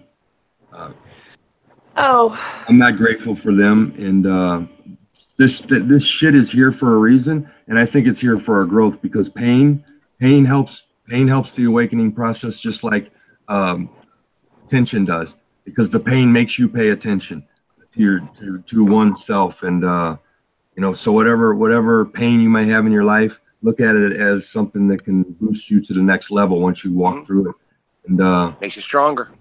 Yeah, definitely makes you stronger. Yeah, Can I ask you guys a weird question? Yes. Yeah. Would you rather see people who are doing this really horrific stuff? Would you prefer to see them all fry, basically, or to pray for them and them all have a change of heart? I would rather. I think justice would be. I understand people's, but I can't force judgment on hurting anybody, no matter how many people they hurt. That's not up to me. Yeah. So I can't get past it either. Everybody's like, pray for them. I'm like, kill them. I would never. Well, see, that's fine, but it's tough. I tell you, like I said in my video, I would never tell anybody to do vicious, horrible things to pedophiles unless I was there with you. Yeah. And then you would tell me. Now it's legal. Hey, I'm with you, Jim, on that. It's for me, there's some really nasty stuff that has happened in this world, and I don't believe in the death penalty, and I went to prison for a long time, and the reason I don't is because actually sitting in prison for all them years, it even sucks worse than the death penalty. To live in there. Taxpayer money, though. Huh? You what? Who's talking? I'm sorry. That's the voices in your head. Always. Taxpayer money is what I was saying. The whole money thing is it's a fraud. It is. That's what we're doing tomorrow. We do not need money to live. We do not need money. It only holds us back. We just have to. That's why we. Sure might change big time soon, huh, guys? Oh, it's let's do it, man. Let's fucking do it. We just got to unite these people, man. We got to unite. We got to unite them. And there's so much division that the masses will kill themselves if they don't know. And that's why it's so important to find out who we are as individuals. Because when we find that out, who we truly are, then we know the other person. Because that's us. That's us in there. And so it's like, it's very important to find that out because The only place one can know it is inside, not the mind, not the emotion. Yep. I fully agree. I have a quick question for you guys. I heard something about the money influencing that what is it, RFID chip? Something about that would be what they would get us to get that chip for, with all of the money or something. They're Do you guys know about that? They're promoting it now as companies are saying, well, all of our workers are going to get it, and they're promoting it as you can walk in, you can hold your hand up to the door, scan it. You want to go get copies, you just scan it. You want to get in your door, you scan it. So they're hyping it up and making it sound real cool, like it's going to make your life a lot easier. But when you have some have it already, yeah. Yeah, a lot have it, and instead of making it getting in the door, like you're going to be locked out that door, and you'll be locked out of your bank. They've already made enough for every person. They've already made enough for everyone in the. They've already made enough for. I'll get one of me. I know they're going to have one extra because they ain't going to. They've got like 7 billion of them made. Hey, they could shove them up their ass because they're not going to. Yep. What do you have or hold a gun to your head? I mean, what the hell do you do? What they're going to do? One thing they're going to try to make it where you can't buy a house, you can't make any big financial decisions unless you have one. Because it's the only way to verify who you are. Well, so they don't even have to kill you. You're dead already. Here's the thing, though. We have numbers. We have numbers. We have numbers. We have numbers. We have the numbers. We are the people. We make up this thing. No, we're the ones that ultimately decide, like, do I believe in guns? Well, they're here. And I do believe that they are for the government. That's what that amendment was for. That's why that was in there. It was to protect ourselves from this thing. So if it grew into this, that we would not just be demolished. And we have a lot of people, and guns don't solve problems. Guns are not going to solve these problems. But if they're trying to take us out like that, we might need them at first, but ultimately, nothing can be built on blood. Like this, what we've done to the Native Americans, it already says that we're not going to be able to live here peacefully because it can't be built on any foundation on blood. It's a shaky foundation. It's got to be done with love, man. And if it isn't done with love, it won't last. I agree. I totally agree. That's why I've had to have my house blessed numerous times. Yeah. Well, but yeah. My dudes. Hey, I bless every one of you. I love you guys, and I'll talk to you later, huh? Yeah. Love you guys. Love you with too. So much. I'll talk to you guys later.